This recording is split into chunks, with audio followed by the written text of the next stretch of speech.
What is happening? And welcome to your Thursday Night Delight. I myself am not Sean the Right Way.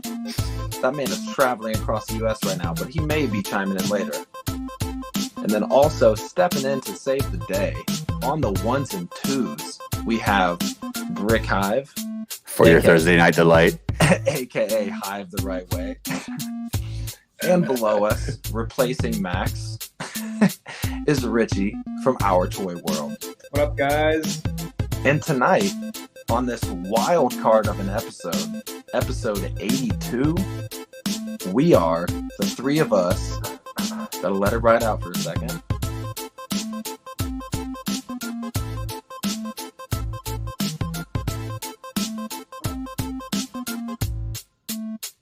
A couple of brickheads.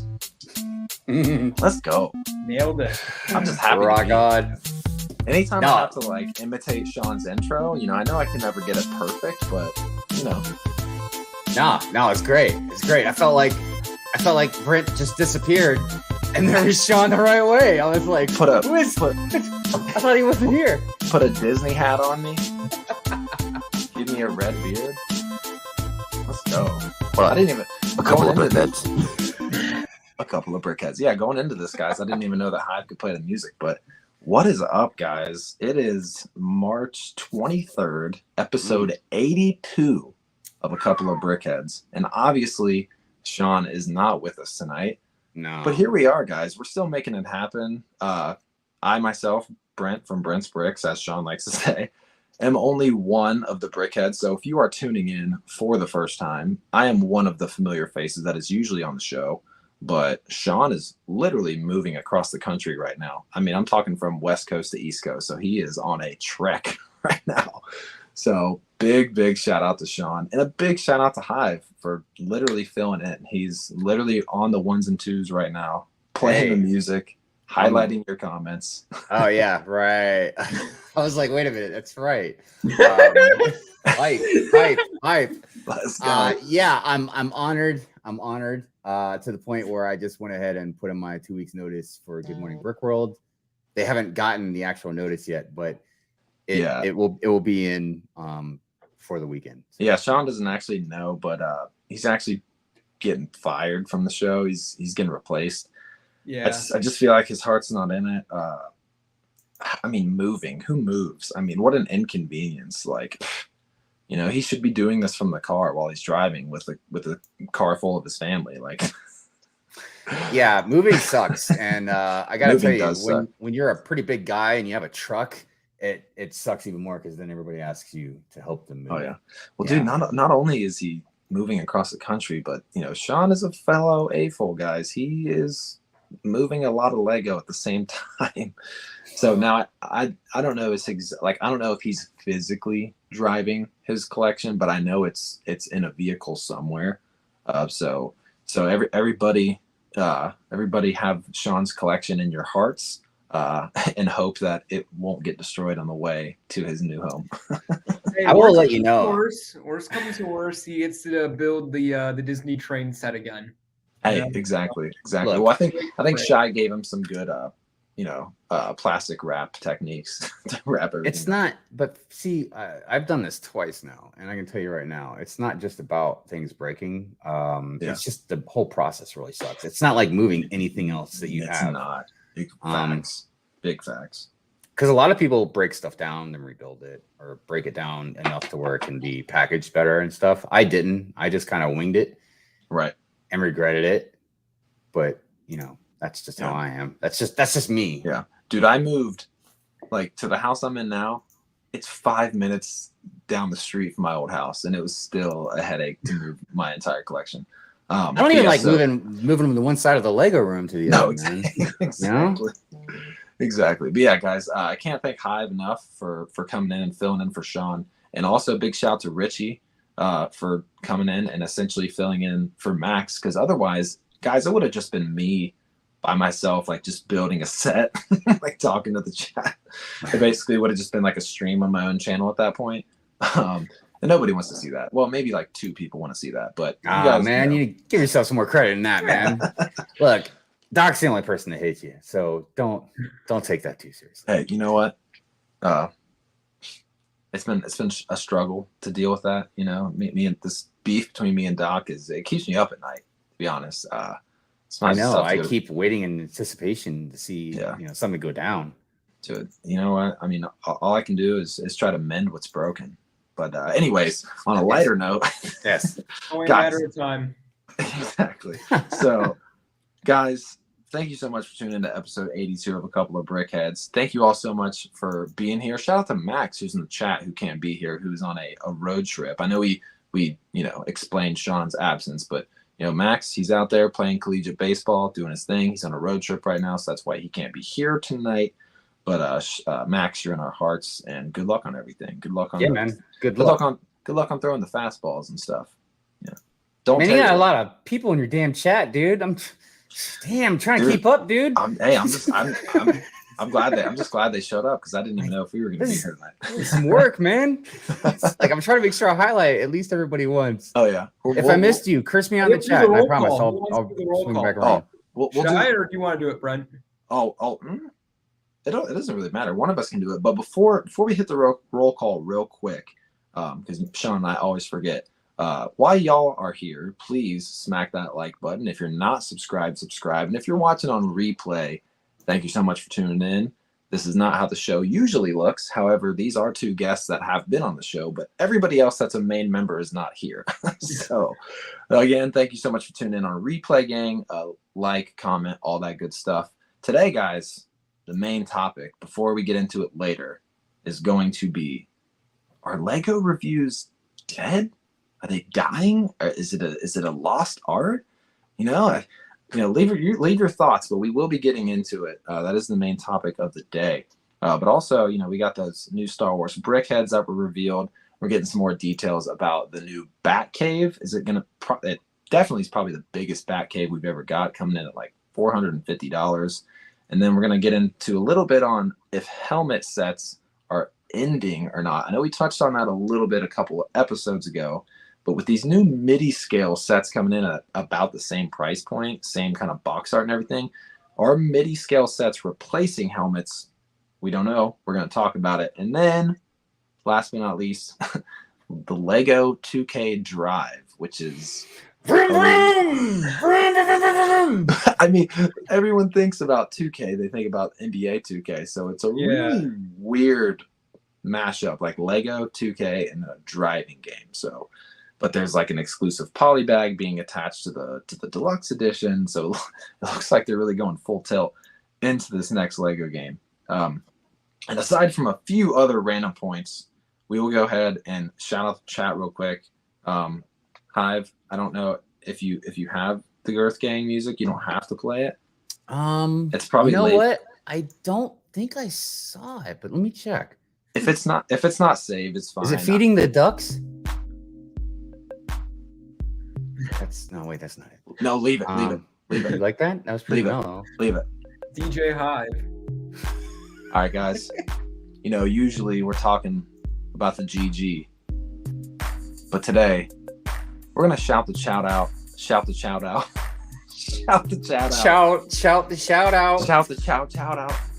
a little bit differently. Giovanni, he was the first comment. I appreciate you being here, Giovanni. Then we got Brickman USA. Shout out to Brickman for commenting early. Then we've got Chess98. What up, Chess? Scott Davis. What's good, Scott? Good to see you in here. Good to see you in here. Blank Carving. What up, what up? We got Seattle fan number 12. Says Girth Gang. Represent, man. Represent. I feel like I'm in a commercial for something. All right, shout out to Stud Sidious, one of the moderators out there moderating, making sure no one's doing something suspicious. Then we got Gabriel. What up, Gabriel? Moments of the Magic. What up, Moments? Calvin W. What's good, Calvin? Sith Cult Studios. What is good, Sith Cult? Amberlia Bills. What is good, Amberlia? Thank you so much for tuning in. We got Max, West Coast Bricks. Amanda, ID Snipe, Brick by Brick. We got Darth Can't say your last name. TJ, what up, TJ? Shout out to Titanium J. Jacob Neely. I'm glad this Beats is an ending because it was making me feel like I was in a commercial for like cologne or something. Like I felt like I was in a commercial for like Versace, the new fragrance for men. Sean looking spicy today, said Coconut Studios. What up, Coconut? SD Bricks, what's good, SD? And I feel like that is about everybody. Yeah. Shy, what up, Shy? Ninja, that's half of the Cali Brick Click. What up? Shout out to Cali Brick Click. If Brent didn't shout you out, curse him out in the stream. Exactly. Curse if I miss you, I would never forget about you guys. Forget about who? The chat. I'm just kidding. No, the chat. Dude, nobody listen to me. I'm not trying to ruin the stream. So I want to know, like, it's so funny because Sean's like busy driving across the country right now, moving. And it's so funny because I know he listens back to like every episode. And when he gets to like the shout out part, he'll be like, what random beat? Yeah. I don't know. Maybe I missed it, but I didn't see No, it. Honestly, I was going to do the shout out without a beat. But then when I heard that duck beat or whatever it was, I was kind of vibing with it. But then like 30 seconds in, I felt like I was voicing a cologne commercial or something weird. But hey, it was kind of cool for something different though. I'm just happy to be here. So yeah, man. For those of you that are just tuning in, thank you so much for tuning in to episode 82 of A Couple of Brickheads. I'm the only OG Brickhead that's here because everybody else is busy doing stuff. And I think the first thing Brent has got this. Thank you for the encouraging words, Amber. But I think the first thing we're gonna get into is these new brickheads. Like, actually, hold on.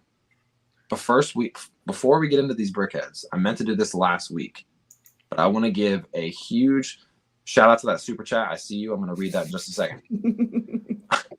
I want to give a huge shout out to Feels Like Home podcast. So I meant to shout this out a couple weeks ago, but I was on a local Chillicothe podcast. My hometown has this like local podcast that interviews people from around the area that are doing cool things.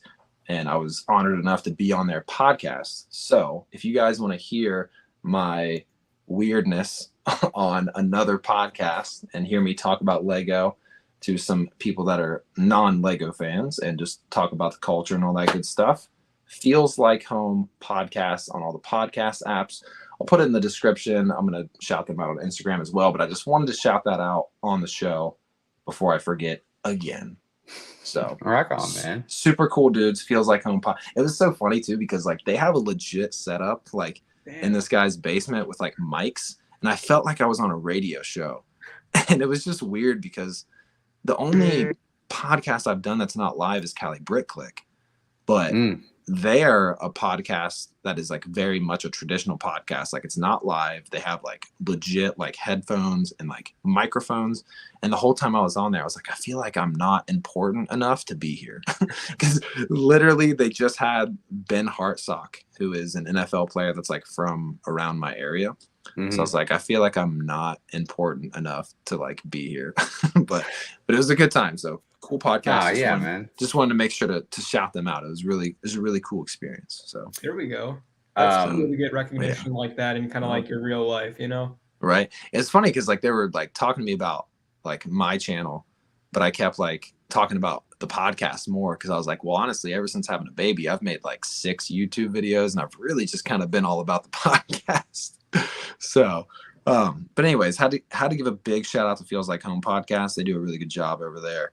Really solid podcast. But I think we should go ahead and just discuss these new Battle of Indoor Brickheads, which I'm rocking some indoor merch right now. Big shout out to Sean too, because if Sean was here, I know he would be hyped about these because he's a really, really big Return of the Jedi fan. So I don't think these sets are available like to look at on Lego.com. But Hive, if you can pull up like Life Bricks IG or something like that, or literally any image of the set, we'll talk about it. Yeah, give me a second here to pull it up. All good. Richie, I don't know if you're super, super big into Star Wars or not. Where are you at in terms of being a big or average Star Wars fan? I think honestly at this point I'm like a below average Star Wars really? fan. It's bad. Just because you're not into the new age stuff. Yeah, I was like, I mean, I don't know. Like, I grew up with it as a kid and stuff, and I like watched the Clone Wars when it was on Cartoon Network. So, like, I mean, I definitely had that foundation there. But just ever since Disney took it over, I feel like it's kind of lost the magic or kind of like the allure in a way. Sure. And I don't know. I feel like it's kind of like there's like way too many shows coming out for me to even care or pay attention to. Yeah. So. At the same time, it could be like Marvel, and there could be like 5 movies a year or something. Yeah, like I'm done with Marvel too, though. So yeah, I'm done with everything. I'm like an old man at this point. I'm like I don't want anything. It's an old man just gonna watch some like true crime documentaries and stuff at night. Yeah, been watching a lot of Indiana Jones as of late. Been rewatching all of those. So hey, the newer Indiana Jones stuff is kind of like the newer Star Wars stuff, just ain't as good as the OG stuff. You know what I mean? yeah, but at least like I don't know. They're like returning to form with this new movie. I hope so. I hope so. No, I really do. I really hope so. Yeah, man. So like for me, like I really, really love. Here we go. I really love Star Wars like a lot. I know Hyde loves Star Wars a lot. Knowing where we all kind of stand on Star Wars, I guess what we typically do when we're checking out a new set is we kind of go down the line and talk about, are we getting this day one? Do we really care about it? There's a couple factors for me. I'll go ahead and I guess state my claim first, but there's a couple factors for me that goes into, will I get this on day one? If I knew that it was going to be like a Lego store exclusive, yes, I'd probably pick this up on day one, but people have got this early. So do you guys think that since people have got this early, they have gotten it potentially at like retail stores, meaning that maybe this is not a Lego store exclusive? What do you guys think about this? Because the only brickheads that really have not been Lego store exclusives are like the Mando and Grogu brickheads. So I don't know if you guys have any kind of takes on the exclusivity of this one. I think, I don't know. It seems like it'll probably be in retail stores, and I can see it. Right. Normally they're not, but we saw the Mandalorian one. But this just seems like it'd be a good cash grab for them to put in retail stores as well. Because the anniversary and everything, and plus it's a bigger set. I personally, every once in a while, I'll get a brickhead if I really, really, really like it, but I'm not really that into them. These ones are nice, but I won't be buying it at all. So I do want to say though, buying it at all. No, I won't be buying it at all. But I will say this is my favorite Luke. Yeah. So do you just not really keep up on brickheads in general? Yeah, no, they're not. They don't mean that much to me. And in the bigger scheme of things of Lego, it's not something I can pay much focus to. Yeah, I mean? I've got too much other stuff to worry about. Yeah, for me, like, it's weird. Like, I mean, brickheads were made to kind of compete with Funko Pops. But it's kind of funny that Funko Pops are kind of dying out a little bit. So I have more Funko Pops than I do. I have way more Funko Pops than brickheads. Yeah. Oh, I do too. Yeah. But I was kind of collecting Funko Pops before I got fully back into Lego. But it's one of those things though, and I've heard several people, kind of make this similar point, is that the brickheads are one of those things that you may not like everyone that comes out, but if you've been collecting them long enough, you kind of just want to have every single one of them. That's a bad mindset. You know what I mean? So like, yeah. See, that gets into that collectionist type thing. Yeah, it's like the helmets. Yep. Right. I've only got like a third of the helmets. You know what I mean? Yeah. Because I just don't. Even the new one, the Captain Rex and the Captain Cody, or Commander Cody. I want Phase 2 Cody. I mean, Phase 1's all right, but it's not really what I want, so I'm not buying it. Captain Rex, most of it looks good, but it doesn't look good enough for me to spend whatever $70 some on. You know what I mean? Right. And even more to the point, I'm working on a video about this whole the best is good enough thing. Yeah. And I understand legitimate reasons why like you can't make Captain Rex look exactly the way you want. Then don't make it. Right. You can't make it. If you can't make it the best you can make it, then don't make it. Who wants? You know what that's called? That's called one butt cheek. You know what that is? That's half-ass. So, I know a lot of people are like, oh no, still make no, man. Like, come on. Right. Like I'd rather have something be as best as it can, and then like it be the best, and not have any flaws. You know what I mean? If they're gonna make that statement, right? Now, if they don't make that statement, they don't live by that pedestal they live on. It's a totally right. But that's not Lego, you know. Speaking of only the best is good enough, shout out to Ryan from M&R Productions for tuning in, saying "R.I.P. Funko," and reminding us that they're shortening the stock, and which they are. They're quite literally throwing out extra Funkos. Literally at my Walmart right now, there's an end cap of like 100 Infinity War pops or something. Market. Dude, if you make 1 billion different Grogu pops, man, I mean, there's only so many you're gonna be able to collect. It was only a matter of time, let's be honest. Now I'm interested how much longer Brickheadz got on the market. I don't know. Yeah. Mrs. Hive has I swear, 50 different Wonder Woman Funko Pops, dude. Wonder Woman. You know what I mean? And Wonder Woman's awesome, but they really do have just a lot of variants, but people worry about Lego making too many sets. Funko, they were really just so many. But this is the thing, and I think, ironically enough, I was shouting out Ryan when we got on the subject of Funko here, but he, I think, was making the point of the fact that at least Lego sets, if you get tired of having one on display, you can part it out, do other stuff with it. Oh yeah, Funko Pops quite literally are just bobbleheads. That's really just what they are at the end of the day. Either take them out of the box or keep them in the box. That's all you do with them. Yeah. When anybody ever asks me, what do you want for a gift? Lego. Oh, which one do you want? Doesn't matter. Well, what do you mean it doesn't matter? Lego, Dude, I can either part it out. I might not have it. I might collect it and keep it sealed. I might put the minifigures in a case. It's there's a billion different things you can do with it. Well, dude, even a random Friends set, dude, there could be some animals in there you can use, and then just part out the pieces. So, oh yeah, great thing about Lego. Yeah, that's.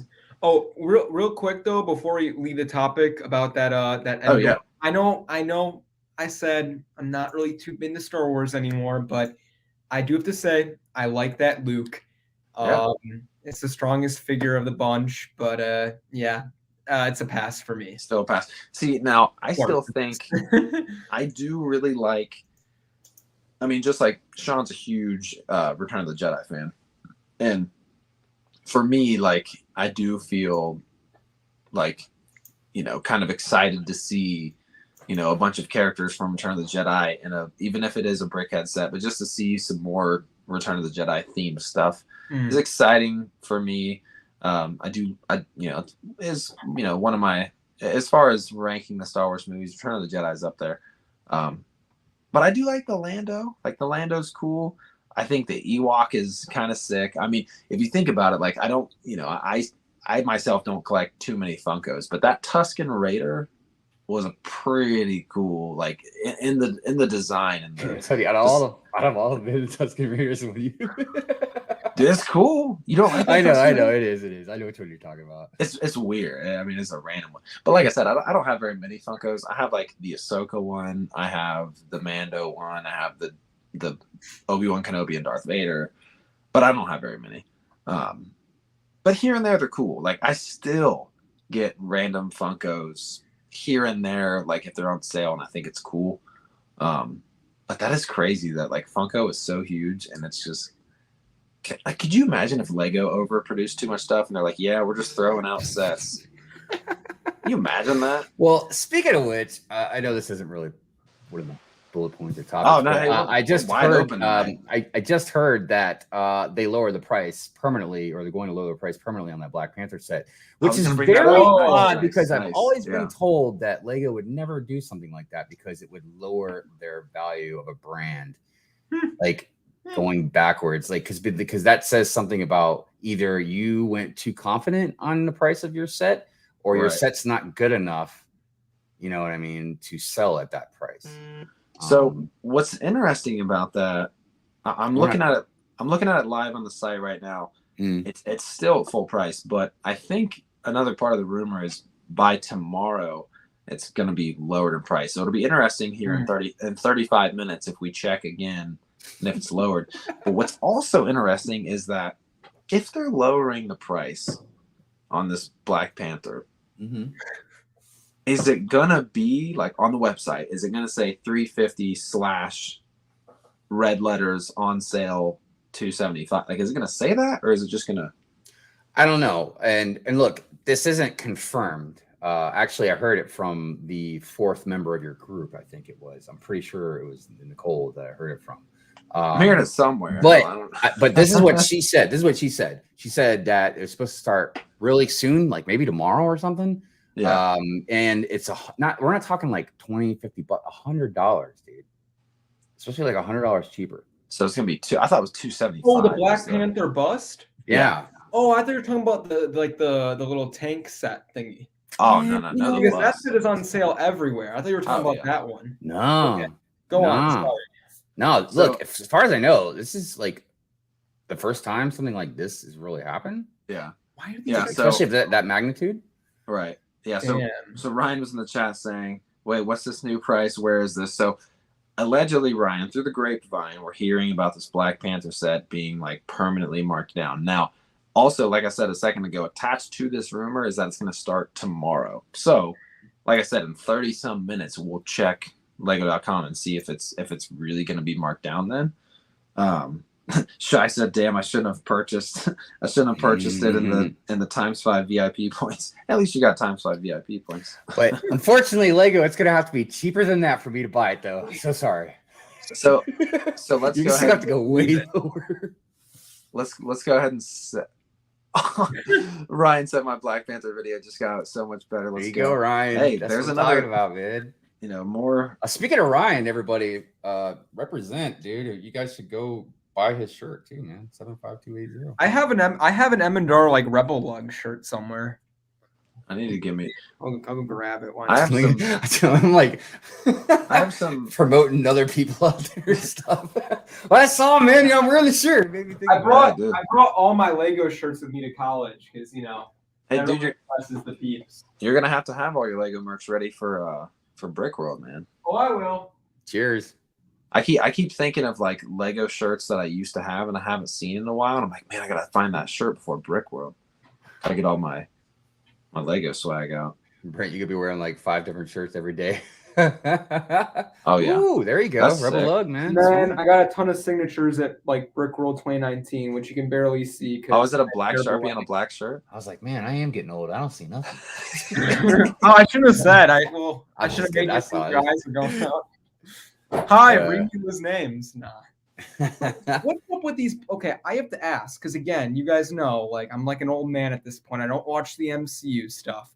Yeah. Like, did Black Panther 2 flop? Like, I get the bust is expensive and it sucks, but like, like the tank set, that set is on sale everywhere. Like, I don't like my local Target never has sets on sale, and like that set is on sale like it is at every Target in the country. What's going on? I got an answer for that before we get into it. Shout out to Stud Sidious for linking the merch in the chat. If you want some ACOB there merch, you go. And if you want it before Brickworld Chicago, that link is right there. I'll actually go ahead or I can pin that. Oh, I'm under the wrong YouTube account, but I will pin that in the chat. But yeah, shout out to Stud Sidious for linking the merch. But that boat set, I think it's like the Battle of the Seas or something. It retailed for $90, and I think just right off the rip, it was just too expensive in general to be $90. All right, I got the merch link pinned in the chat for you guys. Also, hit that like while you're down there. We appreciate that very, very, very, very much. But yeah, I think that boat set, dude, like I think a month after it came out, it was like on Target for sale for like $71. It's just one of those sets. Like, okay, the new Hall of Armor, man, $90. I went to a Walmart that already like had 7 of them on sale for $60.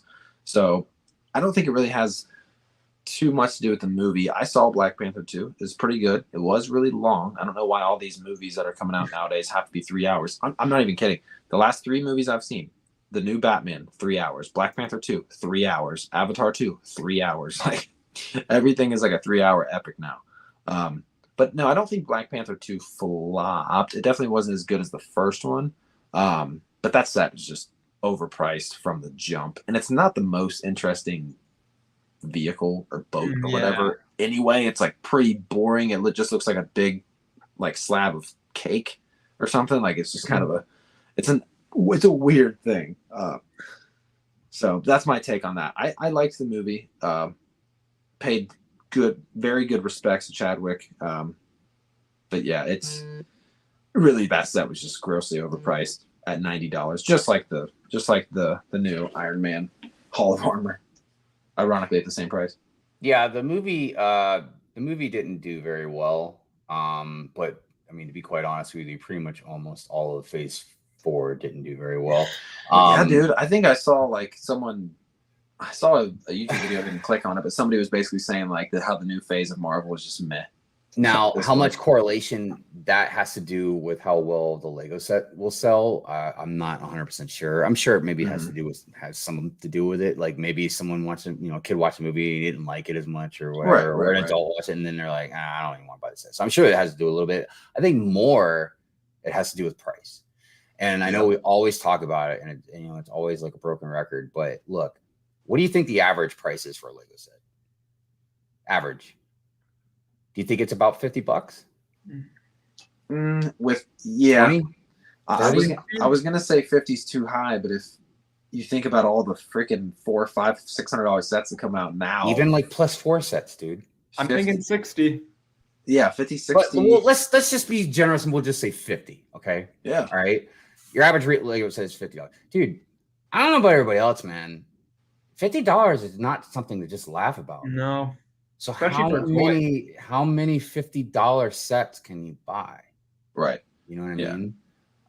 And that's not even including the ones that we like a lot more, that cost more. You know, I mean, as far as the ones that cost less, yeah, there's some 20, 30s.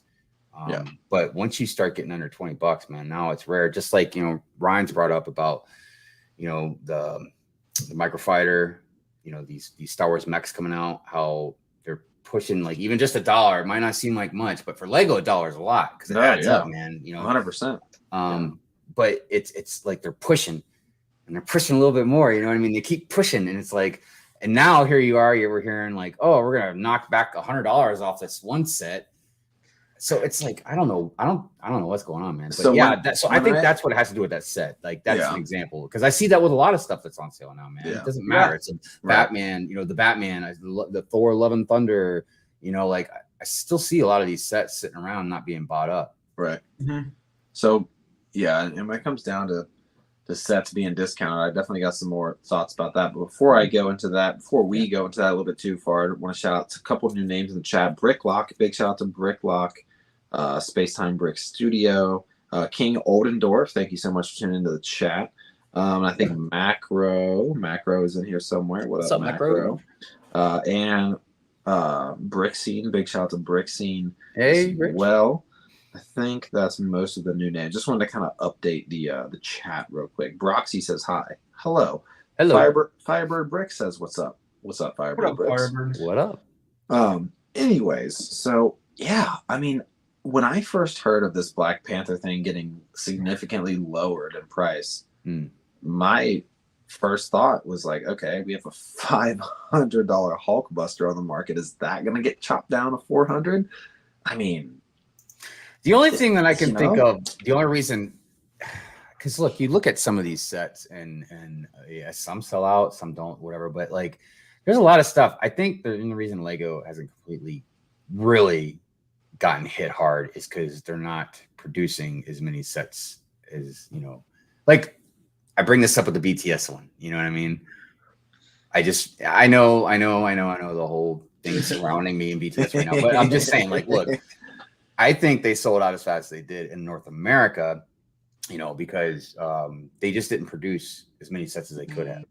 I don't think it was a bunch of screaming BTS fans flocking, buying everything up. But I think that's the only reason that's saved them on some stuff. And I think it hurts them sometimes because then they sell out of stuff and we can't get it. You know what I mean? It's weird how like it seems like the Lego force is very much out of balance, and they need an Anakin Skywalker to come through and balance out the Lego force. Because I mean, think about it. So we're getting such a heavy amount of these really expensive sets, and I just feel like we're lacking the mid-range. Like Yes, we got like the $100 scythe and $140, which was a great deal. I thought that was. Oh yeah, no, that scythe is sick, and the $140 for the ATST Walker is not bad, but it's just weird, man, because even going back to the UCS gunship that I have right here, that thing would have sold a lot better if it was $150, $160 and had really dope minifigures, would have flown off the shelf. And it's just weird to me that like a Black Panther bus had to be $350. Now, I will say, and Sean and I kind of both made the same realization. I went out to California for a little weekend trip with my wife. We met up with Sean for a day, and we went to the Lego store, of course. And when we both saw this thing, it was kind of around the time this thing released, we were both a little taken aback in a good way that like this thing, it's girthy. It's got some girth to it. I mean, it's like, it is very much almost the size of a human head. And it's a really beautiful design bus. Yeah. I mean, excuse me. Oh yeah, no, it is great. But, and to kind of fill in to get some of Sean's thoughts in here, even though he's not here, to keep Sean's spirits alive. Actually, I'm kidding. Sean was fired from the show. I mean, to Sean's point, he was always talking about how, like, listen, I get if they want to do something like this, but you would think a Spider-Man, an Iron Man, or something would have been better to lead into that with, rather than Black Panther. Now, look, I get it. Black Panther 2 is coming out. A lot of people are saying, oh, it's a tribute to Chadwick. But if it was, like, they could have put something about him in, like, the printed plaque. I mean, this is all old news, guys. But the moral of the story is like, why are we getting these sort of really over-expensive sets that don't need to be that expensive? Like the Hogwarts. Hogwarts was $500. But what if they gave us a $350 Hogwarts that was motorized and could fit right into a city, right on the tracks? I've brought this up a bunch of times about, as far as a business goes, you would think, and I wasn't even talking about like the hundreds and hundreds of dollar sets, but you would think that making at least the smaller sets and stuff at least cheaper, because they're more accessible. If they're more accessible, it means more people will buy them. That means you're more product, right? You're going to make more money. What I keep getting told, and I believe it, is it's not, it's about the money, but it's not. It's about the brand. They value themselves so highly. And this is where me and I think Sean have kind of butted heads a little bit. And this is what I keep saying. I don't like that you make a high value product as a kid's toy, a premium product kid's toy. Now you can say you're the best, you can beat the competition, but once you start putting yourselves on that pedestal of we're premium, blah, blah, blah, blah, you're going to start leaving out kids, a certain demographic of kids, man. You know what I mean? Because it's just, I don't know. And it doesn't seem right. You know what I mean? Because it's not a Rolex. It's not a Lamborghini. Again, it's plastic building blocks. It's I've definitely been in the chat or in the stream or listening to those back and forths with you and Sean for sure. And I'm definitely back and forth on that. But I'm also look, I don't want people to take this the wrong way, because I'm also about capitalism, man. You know what I mean? And a private business. If Lego wants to do that, man, it is their freedom to do that, man. Yeah. I don't have to buy their stuff. Well, I was just gonna lead this to you, Richie, to get a fresh take, and I'm sure this is where you were going. Where are you kind of at, Richie, on is it a kid's toy, adult collector's item? I'm sure that's where you were about to go.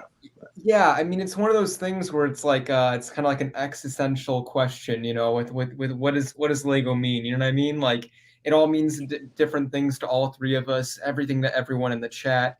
I mean, obviously, I'll be honest, I don't think Lego is as good as it was when I was growing up. I don't like walking into the Lego store and looking at and seeing that one entire wall is just black boxes, like giant black boxes. Which, I miss this box. That's a Falcon, great man. box. You get a little bit of black, but also you get an amazing background. Like it's like a meaningless void. This is the pit of money. This is where your money goes, right? Could you imagine if like the AT-AT right here, instead of being black, you just had a Hoth? Ooh. And it was just and it was just this white, foggy.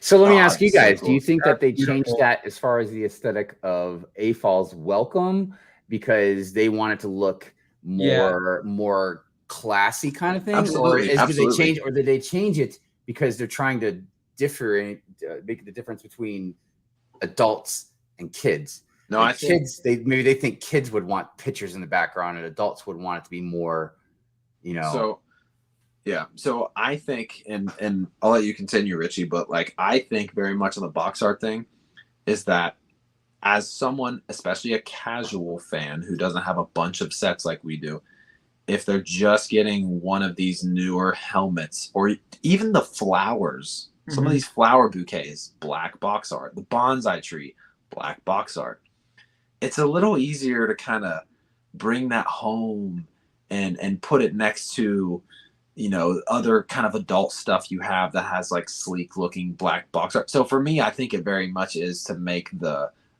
newbie adult fan feel like it's a little bit more for them, which I'm not saying I like that, but I think that's the reason. You know what I always find ironic about commercials for Lego for the AFOLs, right? So, all right, I'm trying to think of ones that are different, but every time I see one, it's like this very upscale, high, it's like upper class Apple person, right? It really is Apple nowadays. But like they have nice stuff, and there's one Lego set. Yeah. Right. So us AFOLs, like in general, like we look like this, like our rooms look like, you know what I mean? But think about it, it's like the commercials are stating that we want you to buy just one or maybe two Lego sets and put it in your house as just very fancy decorations. Instead of like them showing like, we want you to get shelves and like spread everything out and collect all the helmets and blah, blah, blah.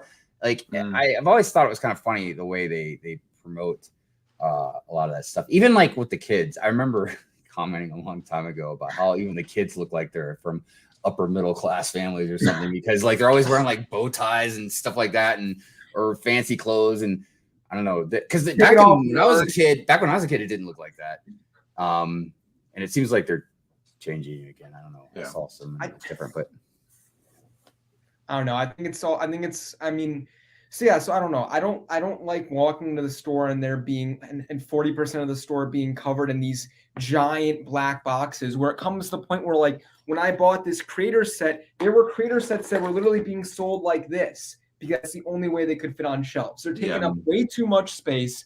But at the same time, I will admit for those I went to the Lego store with TJ to get the Bionicle GWP. This other guy showed up early. He was wearing some nice clothes. This guy walks in, spends like $1,000 casually, first time buyer, and it's like that's who they're targeting with these sets because that black box, Lego is now, it's a status symbol, and is that how we want it to be? No, but inevitably that happens to every hobby a lot of times. I think you look at like vinyl. But here's the thing, man. Lego has been a status symbol for a long. Lego's always been known, you know what I mean? It has, like, especially to be very good. They're not. This is the first time. I don't know. Lego's really they're heading in like a really weird area. Yeah. I've heard from different people, sometimes on streams and chat, sometimes people have messaged me about different things, but all it kind of sums up into like there's this thing going on between people that mock and use Lego strictly almost for just creativity purposes, and then people that just buy sets. You know what I mean? For maybe a display. Now, that's not to say either one is wrong, because I've said this a million times. Whatever you do with Lego is what you want to do with Lego, and that's fine. Like, don't ever let anybody say, like, oh, you should do this. Like, go pound sand, dude. I'll do whatever I want with Lego. You know what I mean? But there is, like, this weird thing going on. I think some of it has to do with social media. I think some of it has to do with LAN. I think some of it has to do with just Lego being weird about stuff. There's a lot of different things going on right now, and then like the prices and then video games. Dude, yeah, we'll get into a new video game later. Before we move any farther, shout out to what's it? ID Snipe was saying next poll should be Are we keeping boxes or do we get rid of boxes? I don't think, for those of you just joining in, obviously we don't have Sean with us, so Hive is running the 1s and 2s. However, I don't think Hive has access to our actual YouTube channel, and our actual YouTube channel has to put out the polls. And I have a new computer on the way, so I still don't have a computer yet. So that's where we are. So that being said, chat, and while I'm talking to the chat, y'all need to smack the like button a little bit more because we only got 32 likes and there's like 57 of you in here. So we're going to need a few more likes on the stream. And while you're liking the video, chat, let us know. If you're keeping boxes, 1s in the chat. If you don't give a rat's ass about boxes, 2s in the chat. So let us know, guys. 1s in the chat if you're keeping boxes. 2s in the chat if you do not care about boxes. Hive, Richie, where are you at on boxes? Without getting into the details, because obviously I only collect, I keep important ones or big ones, you know what I mean? But I still collect boxes, so yes, it's a 1 for me. I flatten them and like keep them on the side of one of my dressers. Okay. But I mean, I'm not really too emotionally attached to boxes. They're just kind of there at this point. So I am I'm to the point where like a $30 box I don't care about keeping, but if it is a bigger set, it's harder for me to throw it away. We'll go ahead and go through the chat. Shy says 2, which don't think he keeps anything. Giovanni says 1. Firebird said 2, 2, 2, 2, 2, 2, 2. It sounds like that dude doesn't even keep instructions. Amberlia said 2. She's not keeping boxes. ID Snipe's not keeping boxes. Gabriel's man, if not I go to keeping anybody, boxes. if I go to any of y'all's house, man, I better not see 1 box in that house because I see a lot of 2s out there, man. Right, a lot of 2s. Moment says 2. Chris says 2. Macro says 1.5, which is leading me to think he's kind of like me. Like I get rid of my $20, $30, $40 boxes. Like I'm probably not going to keep this like $60 N1 box, but it's like, dude, like UCS boxes I'm going to keep. Like if one day I'm out of the hobby, if I'm selling a big UCS set, having the box with it and the giant instruction booklet is going to help. So value. One right now I'm seesawing back and forth with is the A-frame box. Because the ones I keep are like the ones you got behind you. What's ideas, right? So does it like open you got it for your birthday, or too, right? Huh? You got it for your birthday too, right? Yeah, or like kind of. It's the box, man. Like, don't leverage my birthday on keeping a box, man. That's not very fair. Come on now. No, but look. I keep the big stuff, like what he's got, the UCS stuff. I'll keep the modular ones because they're big. Or I'll keep small ones that are really important or gift purchases. Like I kept the Tron one because I love Tron. Right. Gift purchases. But see, now you got me thinking about my birthday. Yeah. Thanks, Richie. Now I'm probably gonna keep. I mean, see, we got a lot of 2s in the chat. Broxy saying 2. No More Bricks said 2 + 2 = 4. TJ said 2, so he doesn't care about boxes at all. But then we are seeing some 1s. Jedi says 1. Faith and Misery says 1. Chess 97 says 1. Cardiad 42 says 1 and the bag. So that dude's keeping boxes and bag. Speaking of that, let me pause on this real quick. Do you guys know? Shout out to Nicole also, who can't be here tonight. She's got some things going on. Do you guys know Nicole, when she's done with a set, when she deconstructs it, she takes the entire set apart in reverse to put them back in each bag that it was built in. Yeah, that's real. Basically meaning, to break it down into similar terms here. Dude, that sounds like so much work. Yeah. Right. That's what we were all saying. Okay, this set right here, it's like 3 bags. It's not it's like 2 bag number 1s, 2 bag number 2s, and a bag number 3. So she would take this set apart and just go backwards through the instruction booklets. That and it is an end result is cool because then if her daughter wants to rebuild it, she can follow the instruction booklets and it'll be easier. Does she do that with every set? Every one that she takes apart that she cares about. Now she probably doesn't do that with like a little $20 set that she's just going to part out. But if it's a set that she's taking apart for her daughter to build later in life, that's how she takes. Is that not insane? Shout out to Nicole. Now look, I love you. But when I say I don't collect all boxes, man, like sometimes All right. So I have neuropathy in some of my fingers. Okay, it's from diabetes, right? So dexterity and strength sometimes I just suck at, right? So every once in a while, man, if I get frustrated, dude, I will Hulk out on a box, like, and like the bags fly everywhere. I know when I do that, man, there are Lego collectors out there. I can just hear their heart like, oh yeah. Dude, you should just like make an Instagram reel of you like tossing boxes into a bonfire and just trigger some people.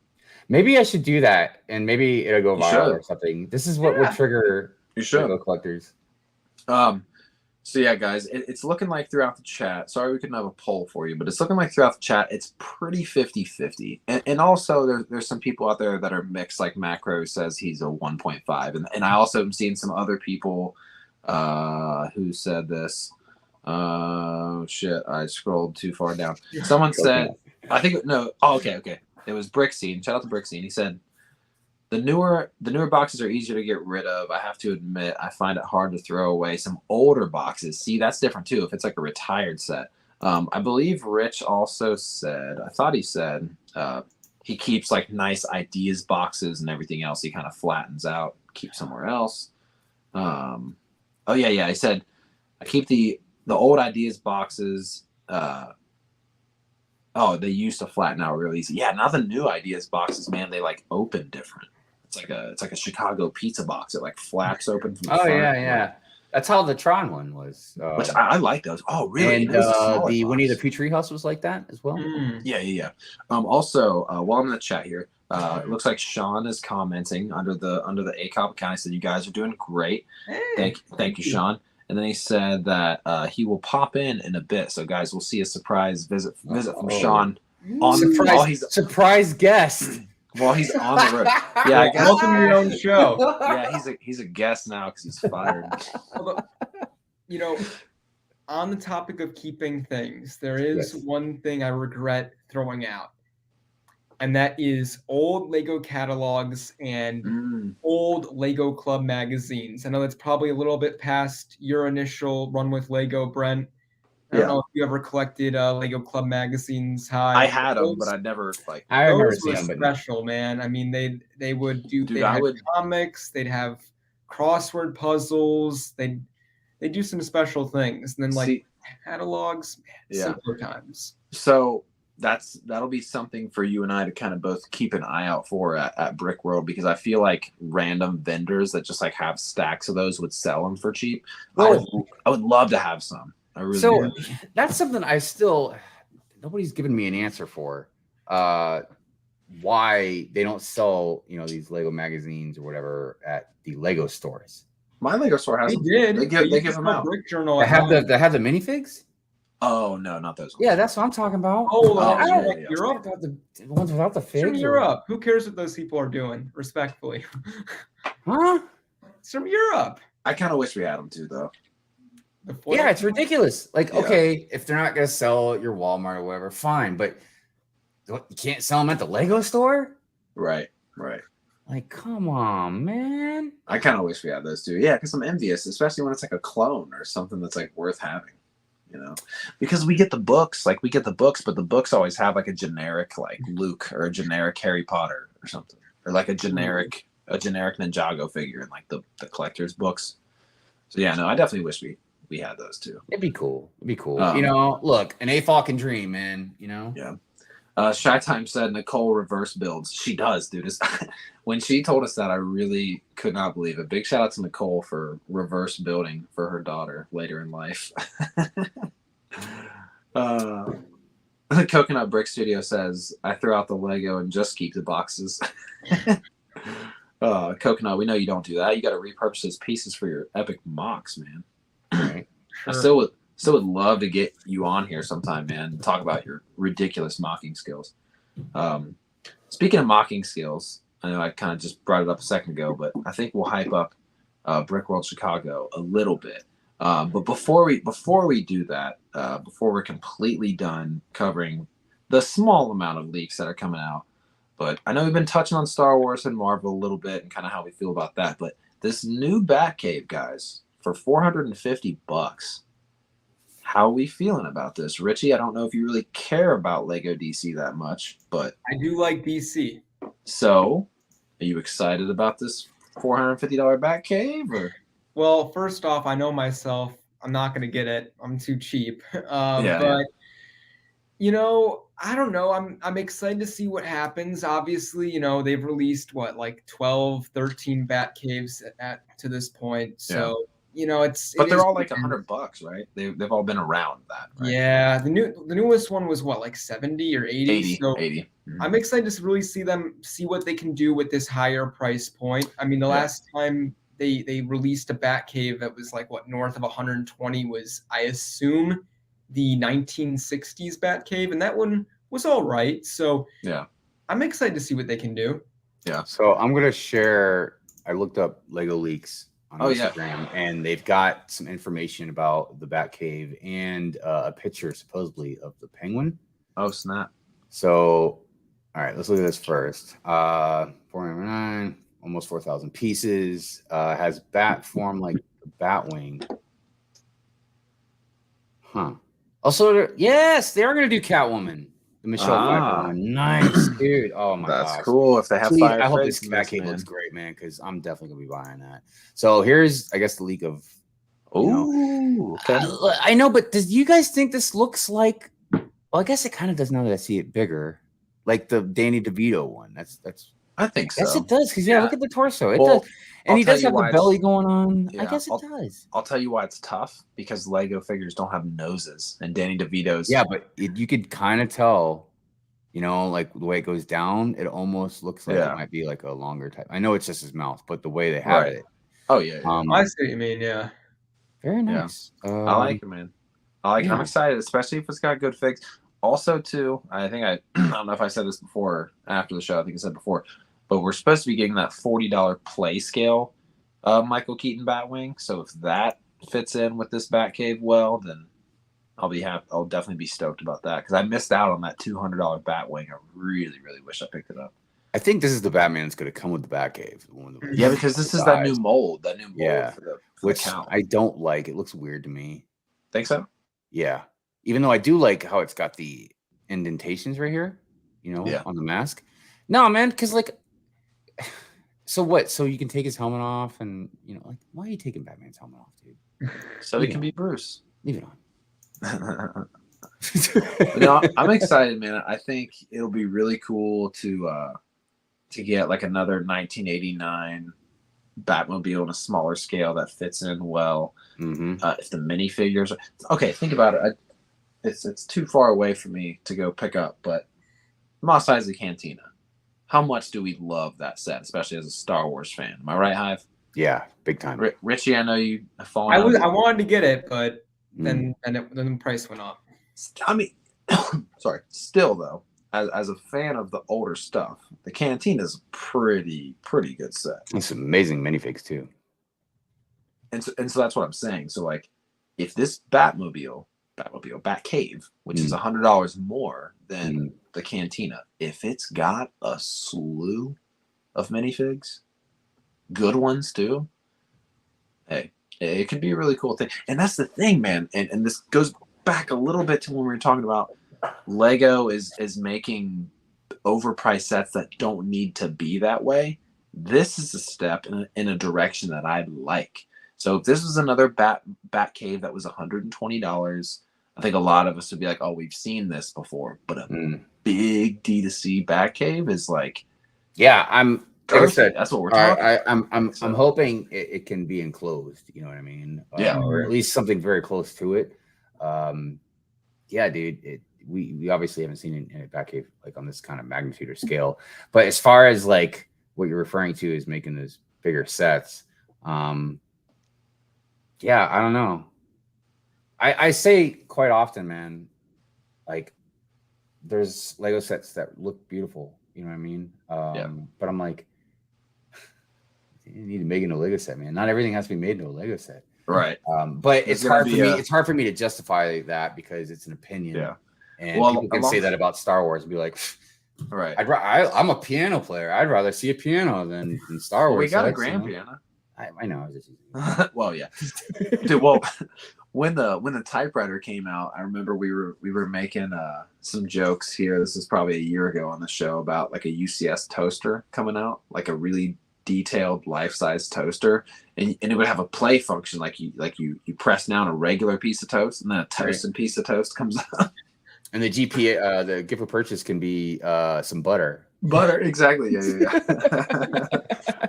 Yeah. So really quick, because Sean made this comment, and Sean and I love to do sidebars. Sean has been firm that the '89 Batman is his GOAT Batman. Now, I think we should pass this around the panel really quick, who their GOAT Batman is. For me, it's easily Christian Bale's Batman. And now I know that's become so common, but I can't help it. I like it. It was my teenhood, kind of growing up. My Batman, like I watched the Keaton ones as a kid. I watched the really terrible Batman Forevers with George Clooney and all that as a kid. I even watched the 1966 Batmans as a kid. But for me, Christian Bale is my favorite. And Sean follows that up with saying Batman is better with some comedy, which I see that point. But I'm curious to how you guys feel about who your ideal Batman is. Well, I want to point out that I think they're all great in their own way. I feel like Bale was more technical Batman. I think Affleck was like probably the beefier, like stronger Batman. Because I liked his portrayal of it as well. Pattinson, I don't really know what category to throw him in, but definitely awesome. I like where it's going. But as far as like what my personal favorite is, nostalgia, it's Keaton, '89 Batman all the way, man. Okay. And it was because one, he exceeded expectations, and when he was in that suit, dude, he still looked tough as nails. You know he did. Richie, who's your ideal Batman? Of course, I am a big Dark Knight fan, so I like. There we go. I mean, so if Sean was here, we would be even. I feel like there's not really a wrong answer. I don't know. I don't know. Those. I mean, to be fair though, I also love his portrayal because of Christopher Nolan, and I think maybe if someone else had directed that, no offense to Christian Bale, but I think his Batman is great because that entire series is great because Christopher Nolan. Nolan is incredible. Nolan is great. I live in the sort of unpopular opinion camp that I kind of like Batman Begins the most out of the Dark Knight trilogy. The Dark Knight is great. The Joker obviously is iconic. But I'm a sucker for an origin story. So like Batman Begins, like I love that movie. See, I want to know how you guys feel about this, right? Something I loved about the new Batman film, The Batman, was that it skipped the whole origin story. I don't know about you guys, but I'm kind of I'm kind of sick of hearing the same old Batman origin story. It's like, come on. Yeah, that's why they didn't do it with Spider-Man this time too. Because by now, if you don't know Superman, Batman, Spider-Man's origin, like we know how it happens. Yeah. Right. We'll check. We'll look to the chat real quick. Coconut Brick Studio says Will Arnett. Look at that, man. Yeah, dude. There's a lot of good ones, man. So Gabriel says Val Kilmer. That's obviously pretty unlike like a less popular answer. My wife actually says Val Kilmer is her favorite. It's kind of I will say a weird I think one. George Clooney was the best Bruce Wayne, probably. George Clooney I didn't hate. When I was a kid, dude, I loved those movies, but they are like obviously bad. Yeah. Honestly, if you watch like Batman Forever, that's the one with Clooney, right? Batman Forever. I can't remember. So I'm not sure. Oh, crap, man. You got a donation. Well, a long time ago, Sith, I forget your whole name. I'm so sorry. But Sith something sent in $2. I think it's Sith Cult Studios. Oh yeah, by the way, it's Sith Cult Studios. Sith Cult Studios. Your picture too. And if you're still in here, thank you so much. We are not used to getting super chats in here yet because we've only been monetized. I know, because when it happened, I was like, all right, where's the thingy? Exactly. The donation thingy. But big shout out to Austin saying much love, Brent's Bricks. Thank you so much for the $5. Any super chats you guys leave go straight into making this channel better. So thank you so much. Thank you so much. Forever is Val Kilmer. Okay, so Batman Forever is Val Kilmer. So Batman and Robin is Clooney. It's so funny to watch Clooney or the Clooney Batman, the Batman Forever. It really is kind of so funny to watch that as a comedy. Like going into it knowing it's bad. I mean, dude, that movie was so bad. I can't remember how old I was when I saw it, but I remember me and my dad saw it together. And Arnold Schwarzenegger, we both wanted to leave, but we were being polite and didn't say it to the other one. So we just sat through that dang movie, dude. Well, dude, there's so many one-liners in that movie where just like Arnold Schwarzenegger just pops in the scene as Mr. Freeze, and he's like, "Hey, Batman, you guys need to chill." Just like there's so many bad one-liners. I wanted to remind everybody, if you haven't liked the stream, please like the stream. We're almost at 50 likes. Yes, please. Thank you so much. It's important. Richie and I are trying to make a good impression. So if you could like the stream a lot, that'd be great. Oh yes. And man, I feel so bad for Seth Studios, who may not still be in here, but he left a $2 super chat a long time ago. It was like 40 minutes. Well, they know your heart was in the right place. Yeah. It's not like you're like, F that person. No, and then you just completely I'm trying to find it. I acknowledged it, and I was like, I'm going to get to that super chat in a second, but we were on the topic of something. Here it is. I found it. Sith Call Studios said, "What's up? It won't let me use chat on my phone," but he left a $2 super chat. So big shout out to Sith Cult Studios with a really, really cool profile picture. There you go. So if you're not here, replay gang. How to get caught up on those 2 super chats. I forget that we're even monetized now, guys. So there we go. So we really appreciate the super chats. Goes right into the channel to pay for the StreamYard service and all that good stuff. Anyways, guys. So I think we pretty much covered the little bit of Lego news. It's kind of a good part of the show. We're an hour in to go ahead and segue into the main. Well, I guess there's one other. Let's talk about if we think the helmet sets are ending. That's the only thing we didn't cover in terms of like news.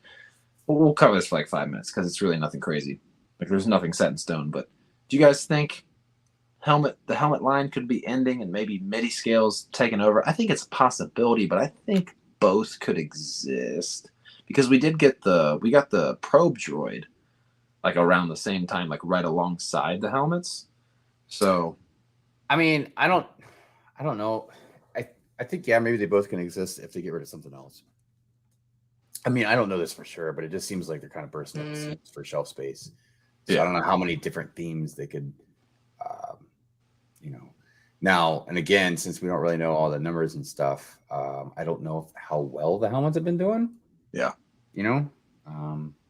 If they've been doing really awesome, you would think they wouldn't get rid of them and just keep going because there's still a lot of helmets in Star Wars universe that you can do. I mean, like even if they kept the helmets around for a while, and 2025, I know 2025 is really the 20th anniversary of Revenge of the Sith, but if they wanted to do a 10-year anniversary of The Force Awakens, they could do a Kylo Ren helmet. I don't know if they will, but that's the other thing too. Is one of the biggest problems that I have that I need to always shift my focus about is because hold on, I'm so sorry. Put a pin in that. I'm so sorry, Hype. I just got thrown off. Man, you know what? I just got thrown off.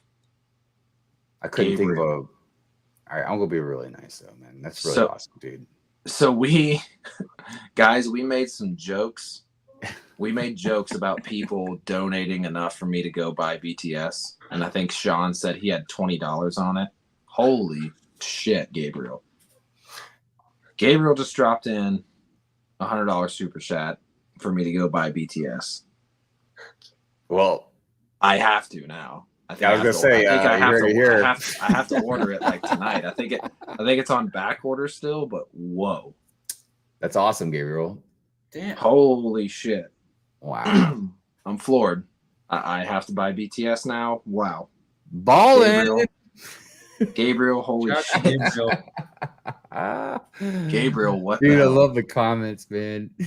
Firebird said sheesh. ID Snipe said wow. Stud said ballin'. Bricklock said damn. A lot of dams. God damn.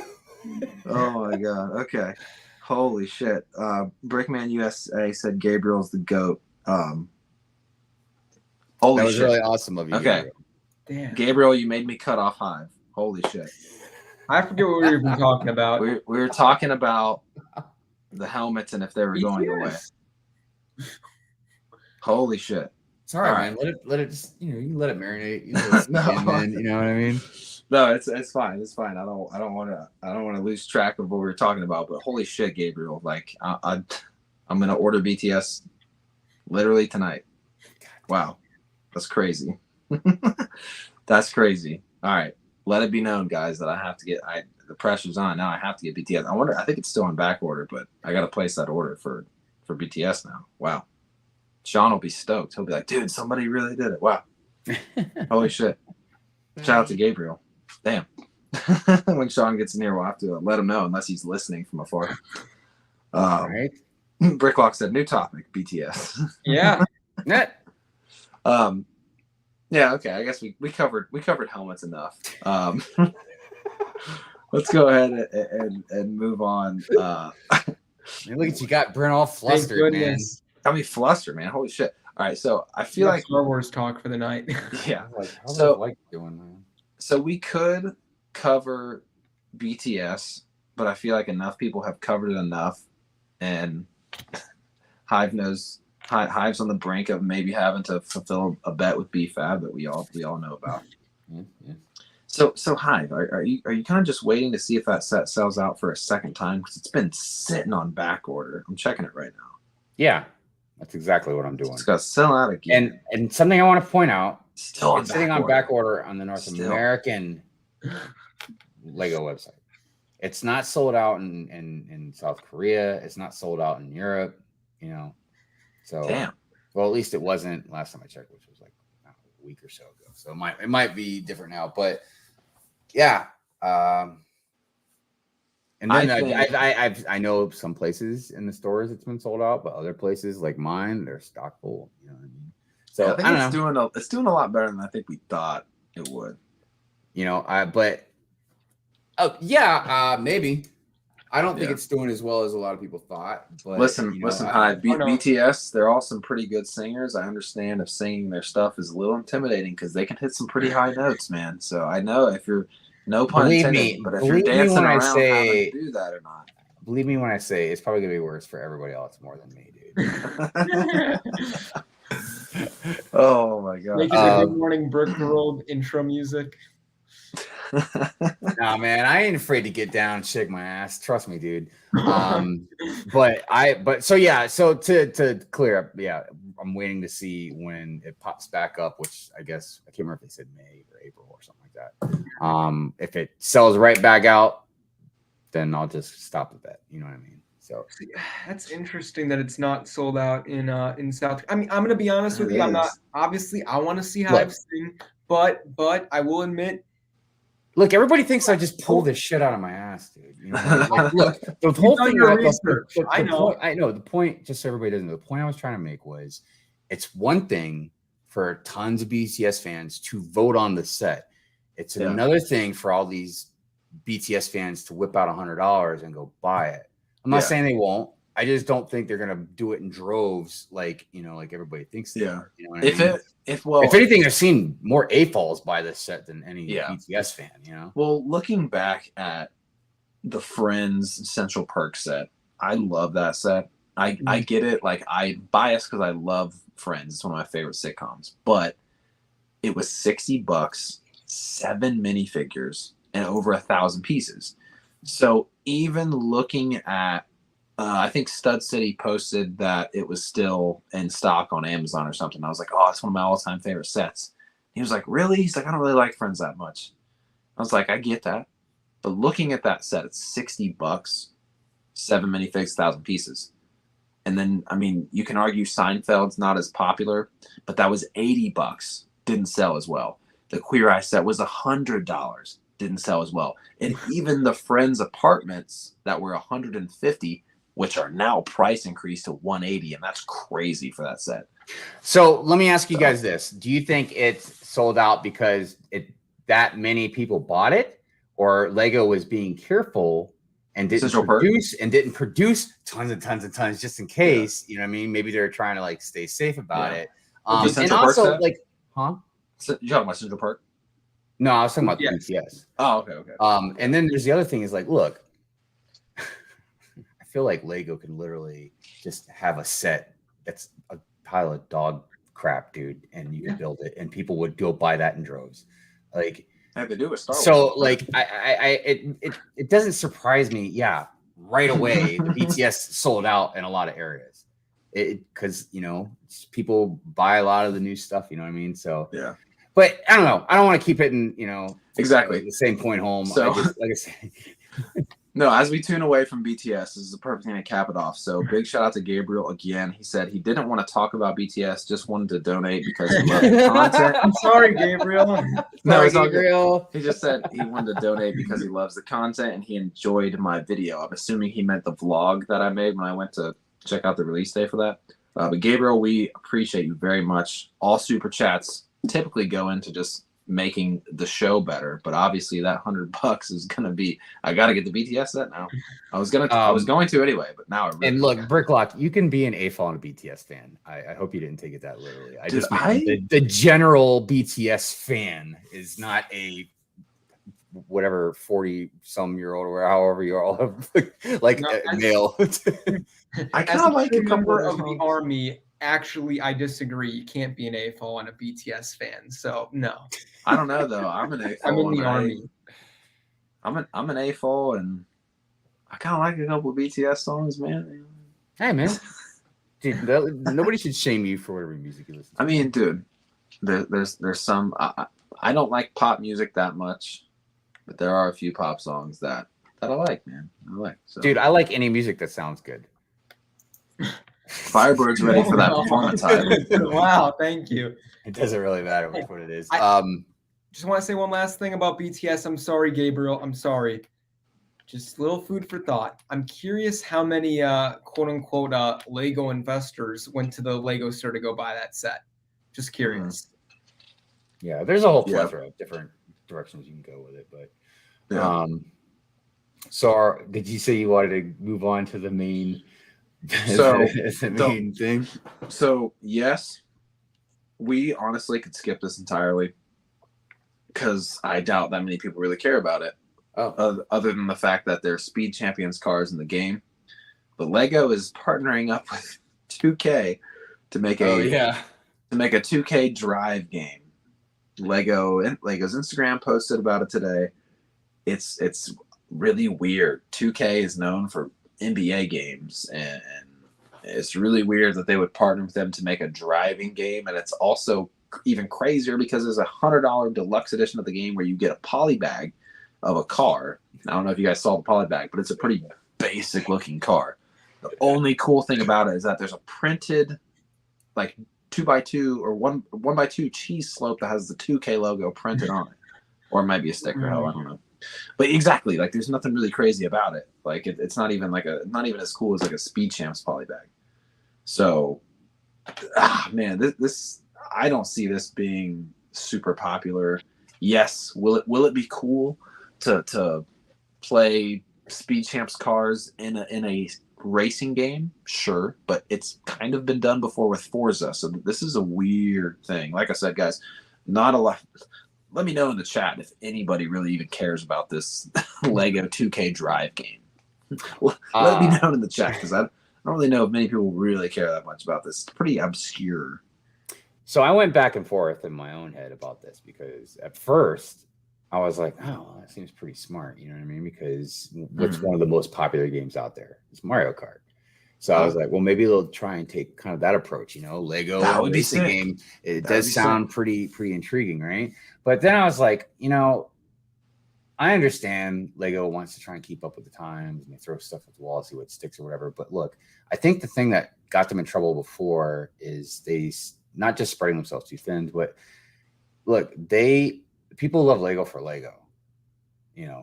and that's always going to be what Lego is loved for. Now, if they think that they can spin off and do like all this other stuff, I know they keep trying, man.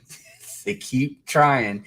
And even the video games that do well kind of don't do well in a way. Like look at the last Star Wars game that came out, man. Everybody was like, like flipping out about it, dude. And I saw everybody play it for like a couple weeks and then they just stopped playing.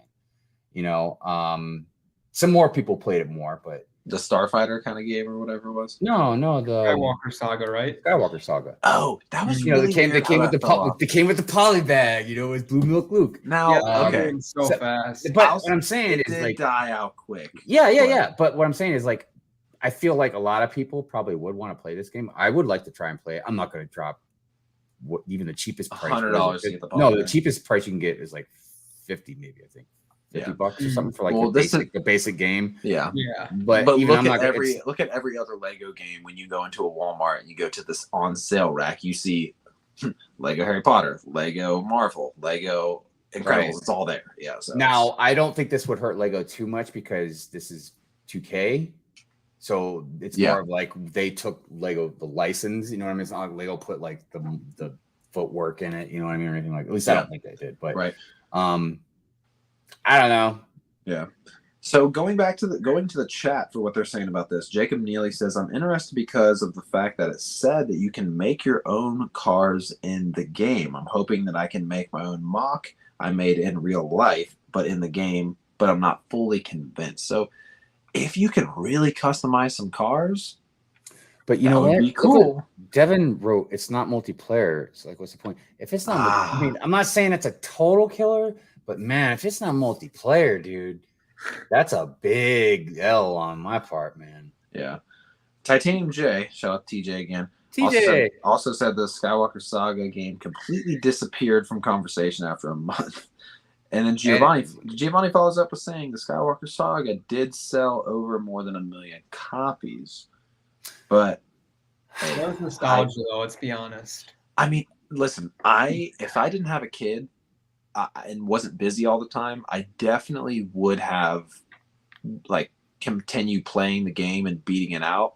But I mean, it's not like I don't have time to play video games, but when I am playing video games, I'm playing like a little Call of Duty, or I'm playing a little bit of Harry Potter Hogwarts Legacy type stuff. That's the thing. And I think that's the distinctive thing that I'm trying to make here too, is about if you're into video games, you're going to be into different video games that you love. Brent was just talking about Call of Duty. You know what I mean? If they made it like a Tron game, I might actually buy a new gaming system and buy a Tron. You know what I mean? I don't know. It just depends. But if you're a Lego fan, I mean, it's not impossible to be a Lego fan and a video game fan, obviously.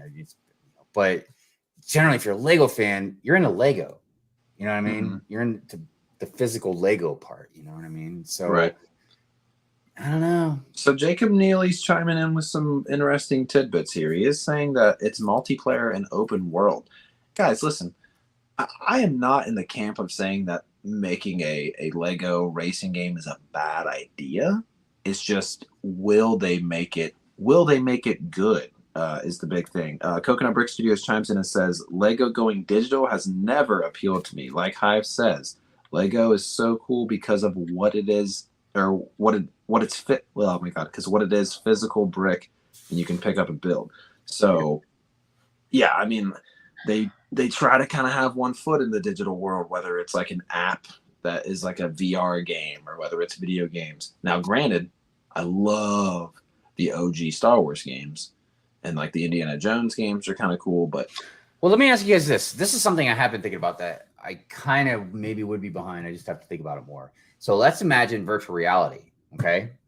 So imagine that you can take virtual, like you've been in a world and you could take Lego bricks and build stuff like life size, maybe, or even small size, but like, obviously you're just not going to feel the bricks, you know what I mean? You know, but at least maybe like there's something of that nature that might be cool. Yeah. So I did like, cause for a minute, I was buying every Forza game that came out. So in Forza Horizon 3, I believe, there was a Lego expansion for like a whole map that was like a Lego environment. And there was a couple of games. And what was crazy was this is right before Speed Champs went into 8 wide cars. So they had They had like the Porsche 911 and the Ferrari F40 as cars you could play in the game. And it was pretty cool to be like, I built this car in real life. Now it's in this game. That was cool. But yeah, man, it's really going to come down to if they do it right. Shout out to Ninja with the Bricks. He said 2K Drive will be fresh like a Lego Racers reboot. Hey, man, like if they do it good, I will be hyped about it. Dusty's Brick said, hey, Girth Gang, LOL at Hive's the right way name. It's pretty good, right? It's pretty good. See, Hive the right way. I'll be honest, right? I mean, I think Lego has had a interesting, to say the least, track record with games over the years. I think obviously, you know, you mentioned like the classic Star Wars and Indiana Jones games. Those are legendary. I mean, I know tons of people that still enjoy Lego or still have a somewhat of an interest in Lego because of those games, and it's been like 15 years, right? You know, so they've definitely had some success, but then obviously you look at when Lego decides to go off on their own, you know, making like apps here or there, they always crash and burn.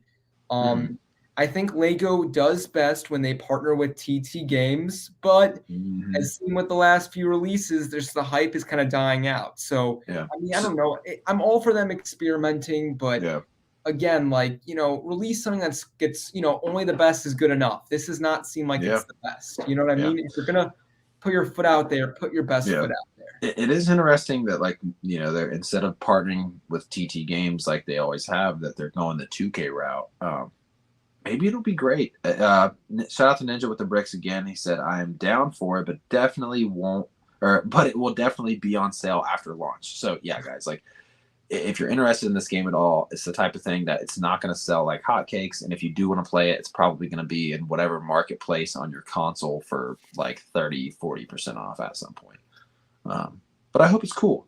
Shout out to Bingles Bricks joining in. YOLO X said, I missed an hour. Hey, man, it's all good. We're still here. We're about to start the main topic, so you're just in time. So, yeah, guys, I mean, will this game be cool? Maybe. But title of the video, the main topic, guys. That's why I brought Richie in here, because I know he has some thoughts about this. I know everybody has some thoughts about this. But, and Hive, if you want to do a little title card, so for those scrolling through the thing can see, but just put our Lego reviews dead. Yes, okay. Yeah, that's what we're rolling with. Oh, you got to do the dash. Yeah. What? Wait, where the dash before? You know, like Sean always does like the little like dash, like the squiggly dash. Yeah, yeah. The squiggly I forgot to ask him about that last time. He does like to use about like before and after what he writes. Yeah, he like puts it at the end always. Same with like the title. Like he'll usually do like he would do like more ROTJ sets ? And then the squiggle. Yeah, I kind of thought about that when I was like making the title of the stream. I was like, should I put a squiggly dash? Is that the right squiggle? There we go. Yeah. Like a couple of brickheads. Dude, I'm telling you, man. I love it. He's definitely got some distinctive stuff on the show. I love it. Oh, yeah. It's got his flavor. Are Lego reviews dead? Shit. Are they dead, man? They're not if you're in LAN. That's cool how yours is like a ticker at the bottom there. That's cool.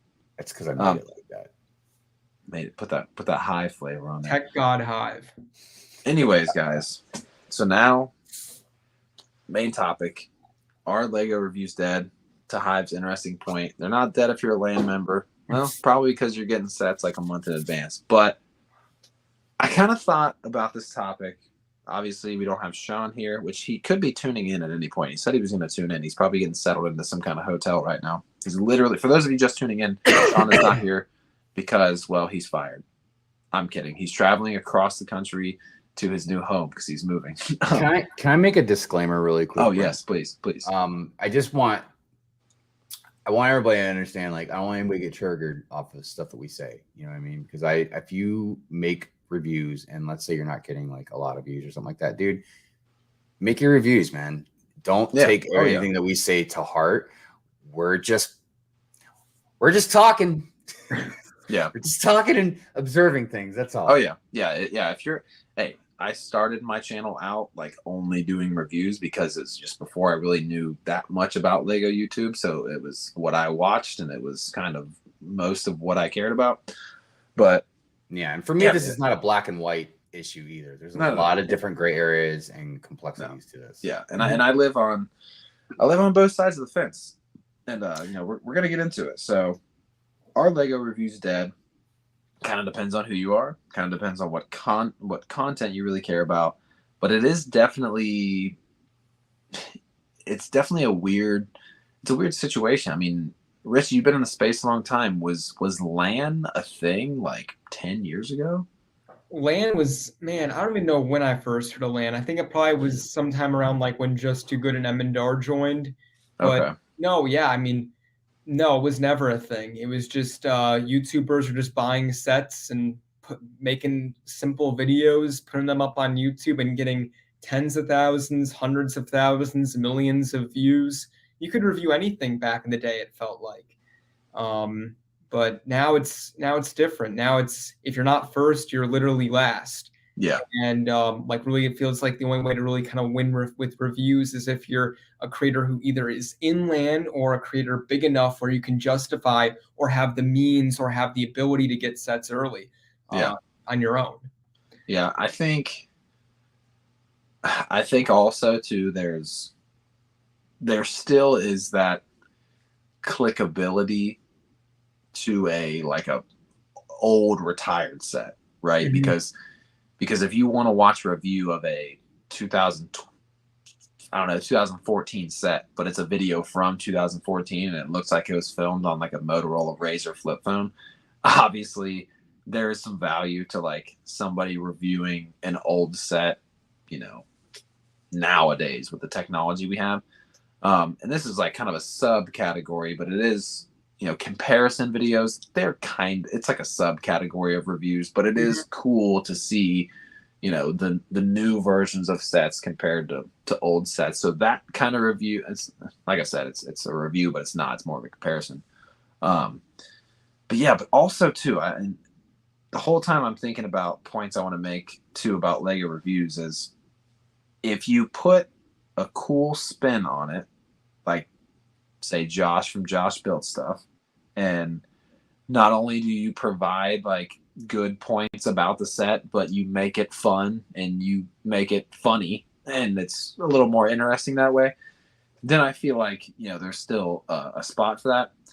But at the same time, dude, like I think Richie, you said before, you don't really watch many reviews, or I know there's definitely some people out there that don't really care about reviews, but every once in a while, man, I'll get caught, you know, pretty deep in like a Jang Bricks review where he's in every nook and cranny, and it's like some kind of giant 3-in-1 creator set that I might not buy, but if he says enough things in the review, then it might make me want to buy the set. But yeah, shout out to Shice and Josh Build Stuff who wins and reviews. He does, man. His reviews are awesome, and he puts a spin on it, man. Like that's the thing. Like if you're not LAN and you're not getting something super early and it's not something really old, you gotta be creative. That's the end all be all for that, man. You gotta be creative, and then that goes into many other categories of content creating. If there's so many people doing something like reviewing Lego sets, you have to set yourself apart a little bit, you know. So, yeah. So, where are you guys at on how much you guys really care, or how much do you guys really watch Lego reviews, or do you stay away from them because of spoilers and things like that? Well, I just want to say one thing real quick. I'm sorry. Yeah. Oh, no. I want to acknowledge another comment Shai made a little earlier, which was reviews help teach you to make videos. In essence, they're simple and to the point. I'll admit, yeah, I've maybe uploaded like 3 or 4 reviews in my entire channel's lifetime. But from like 2012 to 2015, when I was like a 10-year-old kid and I wasn't allowed to have a YouTube channel, I would make reviews on my own all the time. So yeah. I have to admit, Shai is definitely right on that point, 100%. Yeah, shout out to all the comments chiming in about reviews. Coconut Brick Studios makes a good point. says, I don't think people want to see the same review over and over on different channels. So they may watch the first one they see and then that's it. And so, yeah, that factors in. I think too, like if somebody has a channel that is centered around a certain theme, if Ryan's going to be reviewing a Star Wars set, probably going to check it out. Cause like, I know Star Wars is his jam and that's what he cares about the most. When it comes to Josh build stuff, like I know I watched most of his reviews, but he's big in a speed champ. So I'm going to want to know his opinion on that. So yeah, I mean, it's kind of to each his own a little bit sometimes with reviews, even if you have so many people reviewing certain sets, like you mentioned Just Too Good. Just Too Good is like kind of like the minifig guy. And so if he's reviewing a new series of, CMFs, I definitely kind of want to know his opinion. So yeah, but yeah, it's one of those things where, and I guess the next thing we can go into is will they ever be like completely gone? Do you guys think? I mean, obviously you're gonna have land reviews, but is there gonna be a point where the kind of normie channels start to kind of realize like, well, the big dogs kind of have this under control type of thing? No, there, some people will always be, persistent about it, or just want to do it. But yeah, I don't think it'd ever die. I mean, reviews are so like, look, yeah, of course, you get your land members, right? And they pretty much dominate that. And something, that I don't know if anybody even really mentions or talks about is land members really throw off the Lego creator YouTube community, algorithm, so to speak, with that stuff. Because there's no way you're competing with land members. Mm-hmm. They get sets early and for free. They don't even have to spend money on it. You know what I mean? Yeah. And I'm not going to rip on land members for that or whatever, but I'm just saying, you're just not going to compete with that. So that means if you're not Jang, which does pretty meticulous reviews, you know what I mean? Or you're not Ryan, who also does great reviews. But, Jang and Ryan both have a pretty big sub count. So they're, I'm not saying they can just slack off and not work, but that helps them. You know what I mean? You've got to be really creative. Like we mentioned, Josh, there's other people out there, myself included, sometimes where like you'll do a stop motion review. There's different ways to do it in an interesting way. But they're one of the easiest things besides a haul video kind of to do. But I don't want to say they're just super easy either, because again, that's why some people stick out more than others, because it's real easy to be like, yes, this set costs this and this and this, but to really get into what it is about. Shy does great reviews, especially on like military stuff, you know what I mean? Because he really shows you, you know what I mean, like history behind it. When he shows you haul videos, like he says, he's not doing it anymore, but when he shows you these haul videos, like there's stories with them. There's stuff that goes Shy, we want to see all your haul videos. Don't stop doing it. Look, I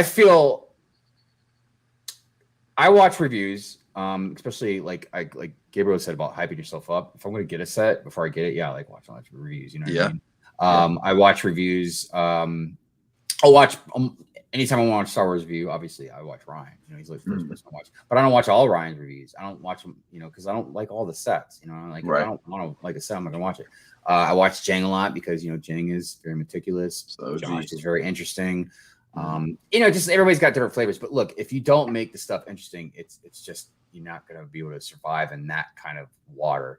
And I think Richie and I don't want to speak for Richie, but I'm just gonna say I feel like me and him are in a similar boat where we wanted to do something different, but still stay within the Lego community, and not something to stop much, but like these topic videos and stuff like that, which are very important for the community. You know what I mean? That we have videos that have sort of history or documentation about something. Right.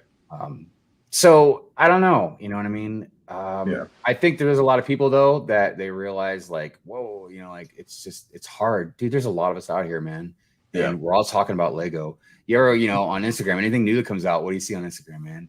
Like the leak everywhere. Dude, Yeah. I know, right? Exactly.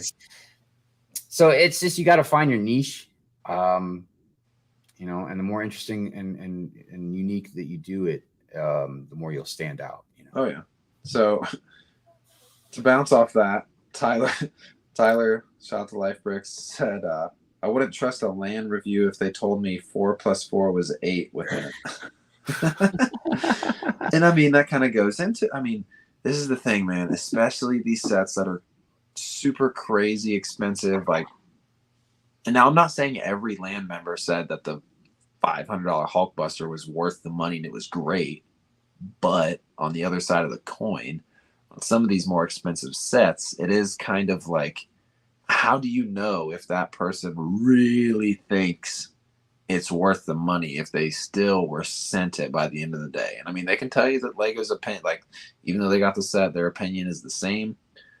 But I mean, dude, like, there's definitely been some pretty crazy overpriced sets where if a land member is going to review it, like, they might touch on that a little bit, but at the end of the day, like, they didn't have to pay for it. They didn't have to work hard to save the money or do whatever to buy it. So that kind of also plays a card. There's a lot of variables in this Lego review thing, guys. So it's and I remember a lot of people gave Ryan crap for when Ryan was like calling out like people not saying like, hey, we got this for free or anything, you know what I mean? And dude, that's really, really important that you understand where the people's mindsets are at, you know, because I'm not saying that like land members just lie or whatever, but I still am waiting for one of them to just be like, this set sucks.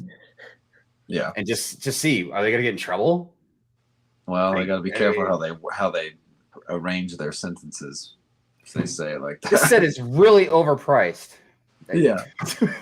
Set is not. I don't know, man. Like, look, this is one of the reasons why I wouldn't even want to. Like, I've always said I wouldn't want to be in land, just because I just feel like there'd be too much pressure to say the wrong thing. Yeah. I'd be walking on eggshells all the time. Oh yeah. Like, but that provides value. Well, what's funny, we mentioned Jang.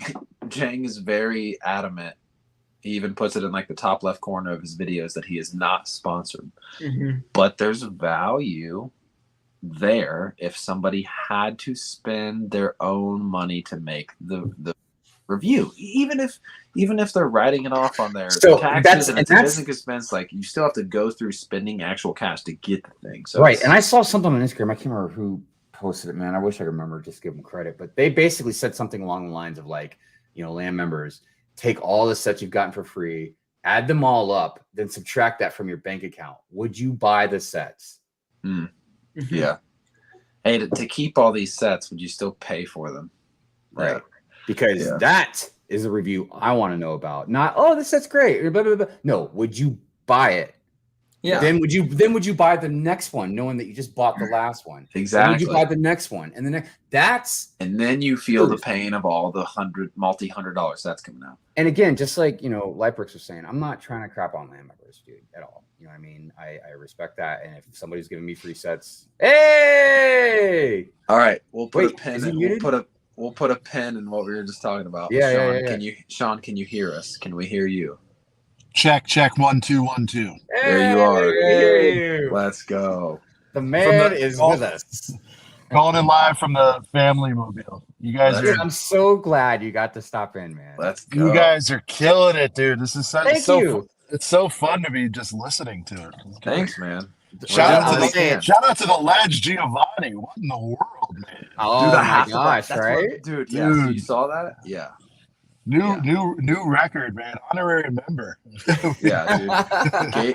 Gabriel, we don't have formal memberships, but if something qualifies you, that is it.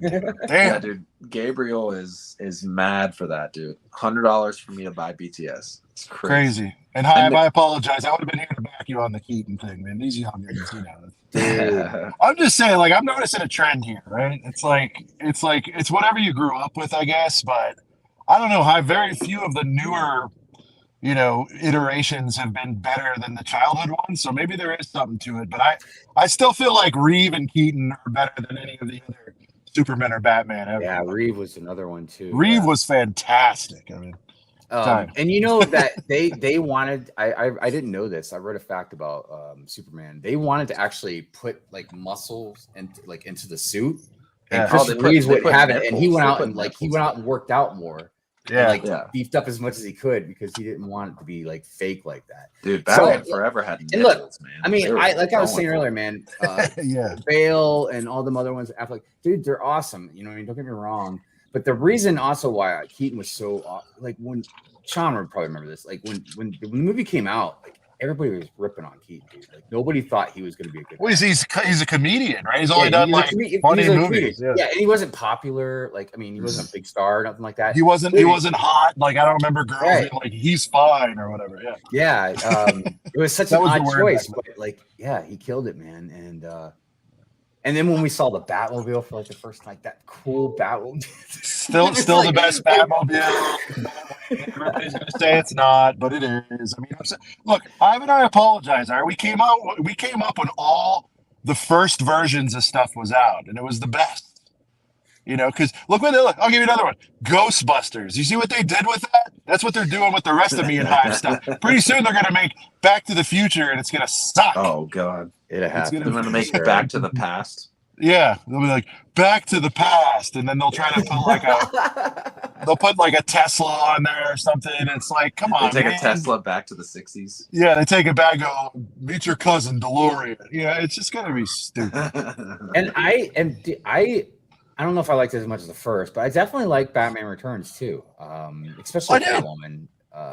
Yeah, that's the one that like grew over time for me for sure. One? Or no, not the Clooney one. No, it goes off the rails there. But see, like I don't even like hate those. And by the way, you totally blew the line for Schwarzenegger. I'm not defending that movie. Oh by no, the way. what did he say? He busts in there and goes, everybody, chill. That's awesome. Dude, I love the one-liners, man. Yeah, I mean, like there's two good things in there, you know. And at the time, I think I might be getting it mixed up. But Silverstone, come on, you guys are too young. But Hive backed me up. Silverstone for a while there. She was a hottie. They threw her in there. You know, they did what they could. Dude, the Michelle Pfeiffer bat. You know what was crazy though? Pfeiffer was like old to me when I saw that, so I wasn't super interested because I was super young. But like whatever. I think it was just the leather that did it more than the leather really does it though. Yeah, I've never been a leather guy. Just show me the reality. You know? Anne Hathaway's Catwoman was nice too, man. Anne Hathaway was the best. Yes. I liked how the ears flopped down for like the goggles or whatever. Man, I thought that was pretty cool. Yeah. We'll see how they keep screwing it up. But I mean, one last thing I'll say, because we can talk about like real stuff, but like plastic toys. But I know when I dropped in the chat, like I just feel like DC has gone like because Dark Knight worked. They're like everything needs to be dark and boring, and it hasn't worked. It just hasn't. And so Reeve, for example, I mean, just masterclass. Like he could just throw a glance, Hive, and you'd laugh because there's like good comedy in there, you know, and it's just they forgot the comic or the comedy in comic books like long ago. It's dudes running around in underwear. You gotta have a little bit of like, you know, to that point though, it's levity in that thing. Sometimes Marvel takes it a little too far with like you don't have to marvel it. No, you can do smart, you know, non-obvious jokes, but I think it hurts them trying to be everything's dark. It's just like Shazam. I mean, I heard the last one sucked, but that first one was good level comedy. That first Shazam I thought was good. I don't know if everybody liked it, but it had enough comedy. It had enough comedy, right? It was good. It was like, and the rest are just like, no, we're serious. We're serious superheroes. I'm Wonder Woman. Number one personality trait. Serious. Who am I? Oh, I'm flying out of the sea. I'm Aquaman. Who am I? Serious. And it's just like, come on, man. Who am I? Serious. Yeah, just do a little bit of comedy for crying out loud. All right, anyway. Before we get too far into anything else, Sean, I know you like to set the table. How has your journey been? Set the table a little bit. Just set the tabs on the journey.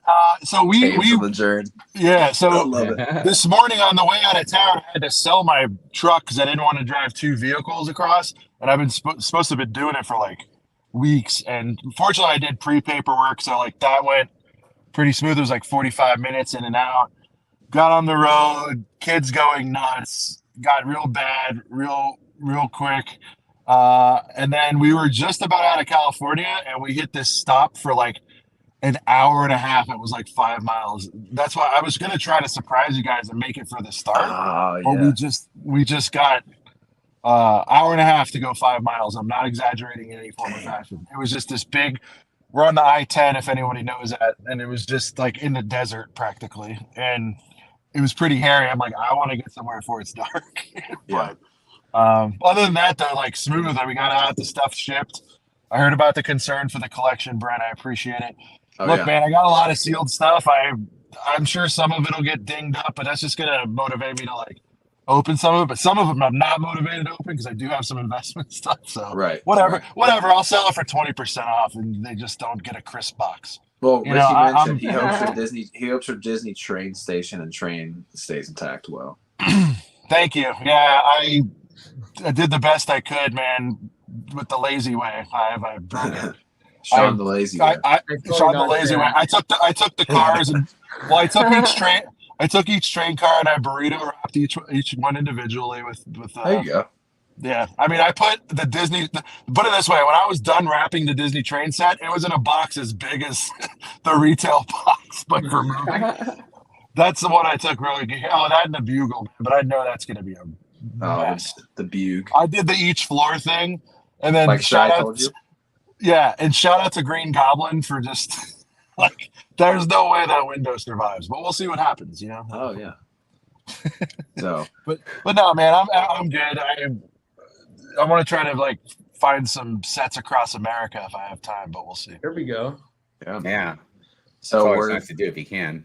yeah, definitely glad your journey is safe so far and everything. What state are you in? Oh. Just got into Arizona, but like there's a 76 station there. Should I run in and see if I can get like a quick little microfighter or something? You think they got it? I mean, I don't know. If I'm always on the hunt. Hey, maybe I can get another orc in there. You know what I mean? You might. Series 24 orc. That'd be good. You might. You definitely might be able to find. You never know. Hey, Joanne! Shout out to Joanne Fabrics, man. Dude, Joanne came through in the clutch. By the way, They got great. Not only great seasonal decorations and great stuff there. Remember, we got Easter coming up, so make sure you shout out to Joanne's. We'd love to talk a little partnership. Shout out to Cole. They also have a really cute little Lego aisle, Brett. It's really nice. It is. It's mainly smaller city sets. Shout out to Dots. It's on the way out. It was a good run. But they do have the figs, man. They had Brent, they had 2 cases. Nice. Factory fresh, not touched by human hands. Yeah. I went in no there. One knows. No one thinks this is in LA. I walked in and I broke my own rule hive and I worked hard on those, you know, because so Tyler, I'm still teaching Timmy a lesson, all right? And now I've got a ferocious orc army, and I might eventually walk back everything I said a few weeks ago. I don't know. Oh, good, man. Yeah. Dude, It is really fun. Brother. It's fun to find that bendy sword. You know, it is, man. It is. So while we're on the topic of Joanne's, real quick, Tyler said, shout out to Joanne. Have you seen her butt too? Woo. A lot of junk in the trunk. So shout out to Tyler. He's wanting to know what's going on with Joanne's. Hey man, if you guys are looking for CMFs, don't sleep on Joanne's because it's a great place to find them. Shout out Coles. Coles is a sleeper too. Yes. Look, guys, we realize who we are. Can I look at it? Coles, Joanne's. Look, we're not going after like Target and all that stuff. We know we're not at that level yet, but we feel like we can help boost your biz, Coles and Joanne's. Just throw us a set or two every once in a while, and we'll shout you out even more. You know what I mean? Yeah, you know what I mean? Right. Yeah. That's my pitch. Right? I mean, come play on the low end with us, right? Exactly. Like Brick says Michael's, yeah. Exactly. They also Speaking have, of low end, he said Michael's. Shout out to Michael's.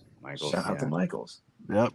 So while we're all talking about these Lego reviews, while we have you here, Sean, for the main topic, we were kind of discussing like the avenues. You have your land reviews, you have your non-land reviews, you have your more creative reviews like Josh, and then you have your, maybe Jang's reviewing something from 1994 or something like that.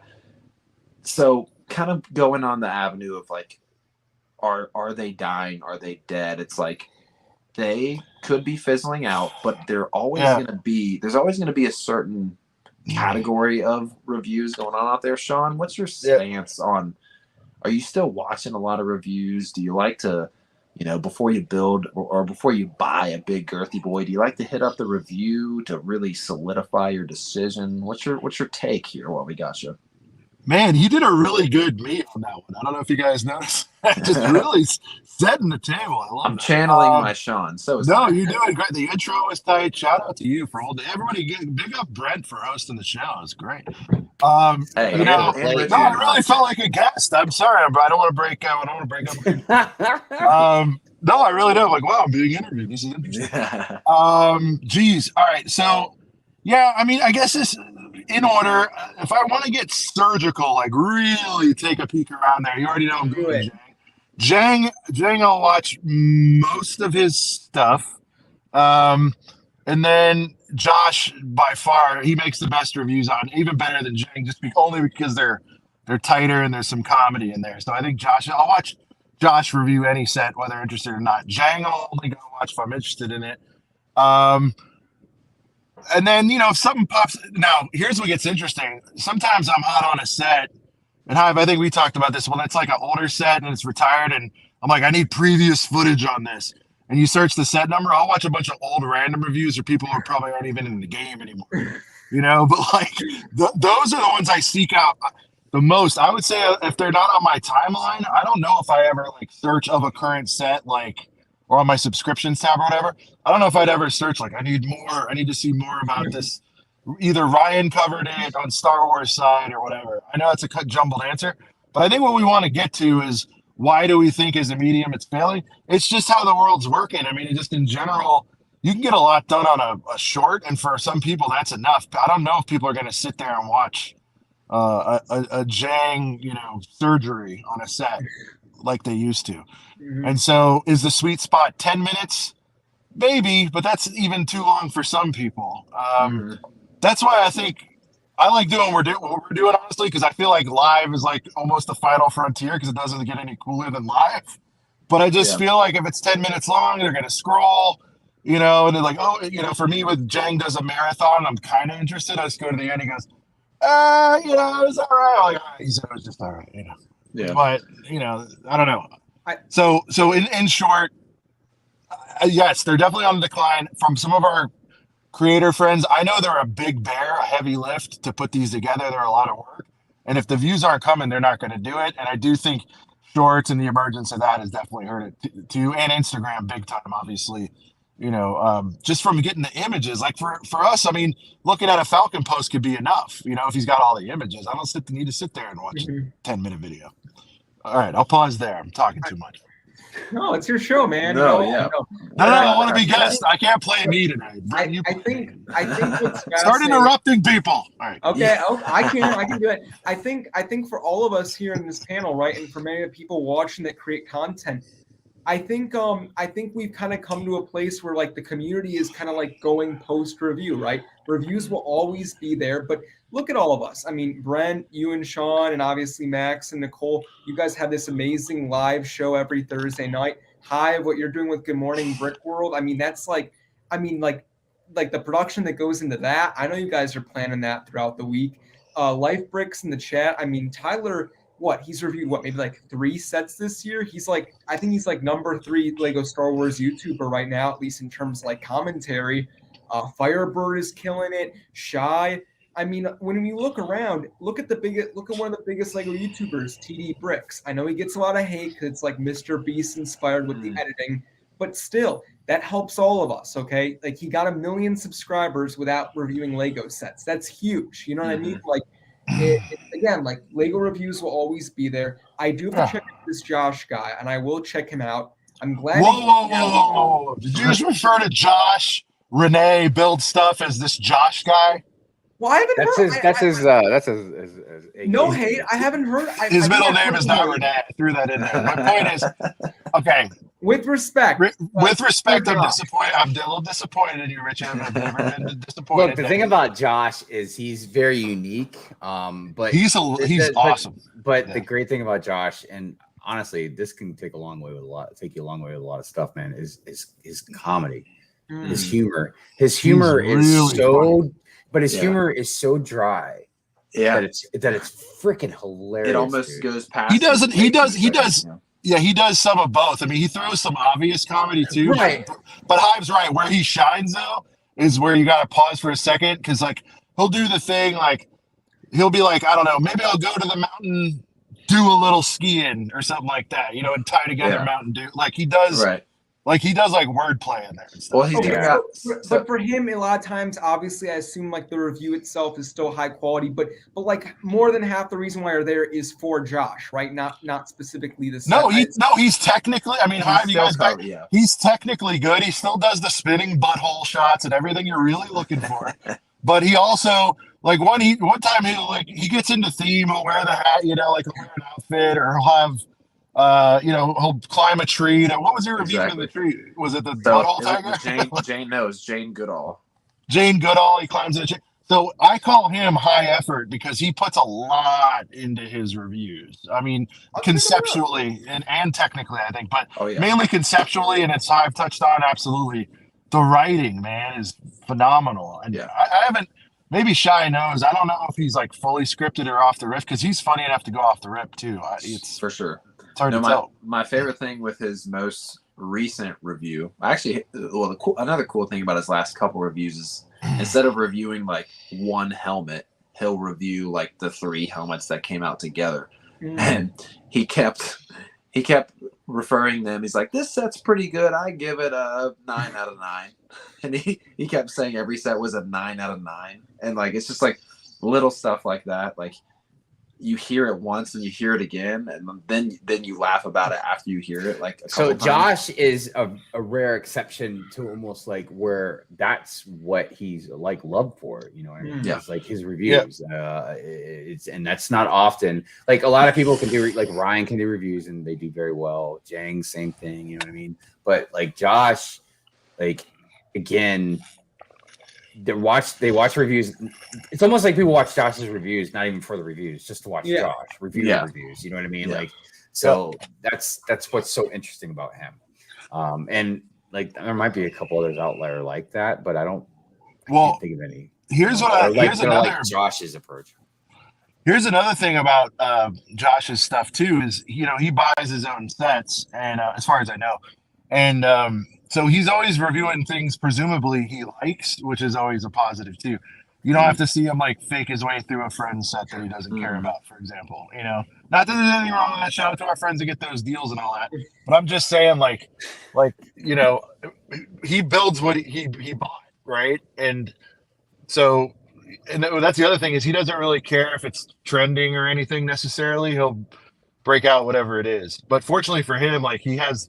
You know, he goes in day ones, the speed champs, and get those up, you know, strategically to get, you know, capitalize on view activity when they're out. Yeah. But Shy did say, yes, to answer your question, Richie, he is worth watching just for him, but I still we watch Josh for Josh, but he's still technically he's high quality too. It's not like it's a blurry shit show cam with a funny guy on it. It looks the part. It looks the part, and he's really funny on top of it for me, you know. So sweet, absolutely, yeah. And so it's Josh definitely like, you know, breath of fresh air, especially when it is like a category of Lego videos, and like shout out to Coconut Bricks again earlier for saying that it's kind of like when people just review a set like the standard way, it's like seeing the same video but on multiple different channels. So it is a breath of fresh air to see someone like Josh really put his personality and his own spin on it, for sure. So everyone's talking about Josh's dad jokes in the chat. Yeah, we love him for the dad jokes. For sure. You know, but this goes to, you know, kind of something I was mentioning earlier too. So Josh is like very organic. You know what I mean? And his approach to reviews, whether he's wearing the fedora, you know what I mean, or climbing a tree. But but if this is the thing, is there's a lot of us out there, and you need to stand out if you want to do good in a review space, and that means you've got to do something very unique and different. Because there's just you got to stand out. You know what I mean? So that goes back to editing. Editing is your best friend. I can tell you that right now. Unless you are just so freaking charismatic that You want to do one of these, Hype? Unless you really want to get into the set like in a really fun way. Yeah. But yeah, I don't know, man. It's definitely this piece right here. I'm just kidding. Yeah, no. So you're saying be succinct, Hype? You're saying because this is interesting. So number one, you just touched on something awesome there. Number one, like everyone's just trying to stand out. So on top of that, you got to stand out amongst like all Lego YouTubers, and then you're trying to stand out on top of all Lego YouTube reviewers, right? Yeah. Oh, lost Sean. Hey, you said right. You can keep going, dude. I'm just kidding. I know he froze. That's all right. I'm sure he'll pop back in a second. I'll walk closer to the hotel, I guess. Get that Wi-Fi. Yeah, Sean, just get a little closer to the hotel Wi-Fi. I don't know where exactly he was going to go with that, though. I don't either. I was going to try to continue it, but how he's just frozen. Like that's it. That's what we wanted to leave us. There we go. Oh, now we got two Seans. So who's the real? Let me get rid of that other Sean. Who's the real? Get rid of fake Sean. Fake Sean. He was there. We got you. Anyway, I was just saying, like, he's great because he stands out amongst Lego YouTubers, and he stands out. He made his reviews stand out against his reviewing peers as well. So I think the net is, I think we're all willing to watch it as long as it's entertaining. And if what you were saying about editing is your best friend, I kind of took that as like, if you can make it succinct and get it done in 5, like get it done in 5, right? I mean, especially you're against this microbyte consumption world that we're living in now, which I detest greatly. They got to understand that's their competition. So to ask somebody that's used to watching 30s in 1 minute to watch 5 is a pretty major investment as it is. Oh, yeah. You know, let alone watching what? Oh, you talking about watching 30-second clips compared to? Yeah, I'm saying like the people that are considering watching these reviews, a lot of them have this 30-second, 1 minute thing in their head. So to keep somebody for 5 is a lot harder than it used to, is what I'm saying. Oh yeah, especially with certain age groups that are used to this micro. Yeah, that's why I was saying editing is your best friend. You know what I mean? Definitely. Because again, I'm not trying to tell people how to make videos, man. You know what I mean?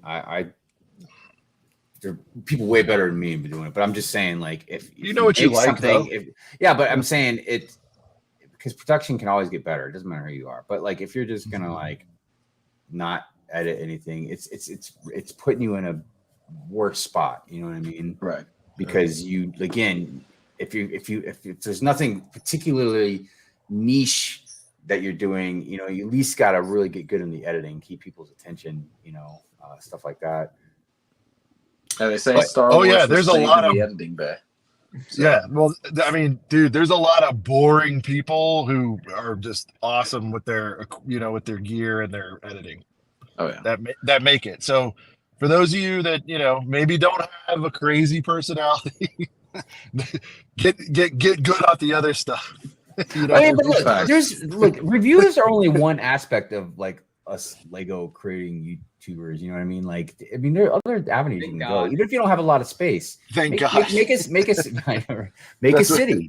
Even if it's small. I am fascinated by even the smaller cities. Or if you don't have the space like what I have, you can build upwards like Shy. You know what I mean? Yeah, his setup is cool. Start thinking of ideas like topics. Like Richie and I have been trying to do, you know what I mean? Like I kind of try. I don't know if Richie's the same way. I almost feel like I look for more controversial type stuff to talk about, man, because I want people to think. Yeah. Just conversations, man. Like even if you're passionate, you get heated about stuff. Like it's good, man, to hear other things. Oh, yeah. You know what I mean? Speaking of think. I don't know how long Sean has with us, but Sean, what are your thoughts on the Battle of Indoor Brickheadz? Are you hyped? Because it's indoor. Look, I got my indoor unit jacket on here. The hell's an indoor? What the hell is an indoor? It's just like a rebel trooper. You thought he was gonna love that. Yeah, you're shitting on. You even got like the camo on and stuff too. I was making a dick joke, but all right.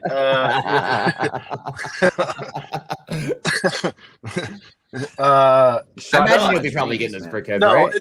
No, it's awesome. That jacket rules. Hell yeah, man! That Luke is badass, and so is the land. It was interesting hearing M&R kind of like say you kind of thought the R2. I think the R2 is kind of mid from what I've seen, but we'll see. That's the only weak link for me in that set, honestly. Which whatever, Wicket looks all right for what it is, but that I mean, Jedi Luke's my favorite iteration of Luke. Period. So, I like that, and then anything Endor, anything. Dude, it's Return of the Jedi. I'm stoked. She has your jacket on in that thing. I love that's it. what I'm saying. Yeah. I think I don't know who made this point, but I was listening to London Bridge Bricks stream the other day, and I think someone said the R2 may be kind of mid, but if you put that R2 next to the new Wally Brickhead, looks pretty good in comparison, which I can see that. So I don't know, man. I like just that the eye test. I like that Wally way more. We'll have to see. I don't have Wally yet either. I'll do a little side by side look. But I just think that even Wally is one of the better 2-packs there's ever been. But, now, Sean, this is also where you shine. Of course, people are getting this new Brickhead set early. Do you think it's still going to be a Lego store exclusive, or do you think it's going to make its way into some regular retail stores? What's your take? You're the retail guy. Man, I hope not. I hope it's not. I mean, if that's what's happening, it probably is going in some retail stores, but I hope not because, I mean, the last time they put a fairly bloatedly expensive for what it was set on shelves, it was Mando and the Child, and it died. So even at its peak, right, it died. This is going to die a real bad death, I think. I mean, Hive, what do you think? I mean, that's going to be a tough. It's 40 for the 5 of them, right? So, that's a $40 set. Man, I would have loved to have seen them try some more singles out there in Brickheads, but $40, man, I don't know. It's going to be a tough one. I hope it doesn't because it's going to bomb, and we might never see Brickheads in big box again. I don't know. Yeah, I don't. It's hard to say. See it doing well. Yeah, I mean, I want to say I don't see it doing well. The thing is, there's so many Lego sets, man. It's hard to say. It's like a shot in the dark, like what's definitely going to sell out. Because if we didn't have as many Lego sets, I think it definitely probably would do a lot better because people like Brickheads and stuff. But dropping $40 on 5 Brickheads and 2 of them are pretty small. You know what I mean? This is amongst all the other things that are coming out. I agree. I think Sean's right. I don't think it's going to do, especially if it's in retail. I think it'd be limited to the Lego store. Maybe it could. Well, this is where it'll get a little pop there, but I wouldn't like if I was the buyer at Walmart. And they kept that Mando one out a long. It's probably still out there on some Walmart. It's extended another year or two. M&R a long time, dude. That's crazy.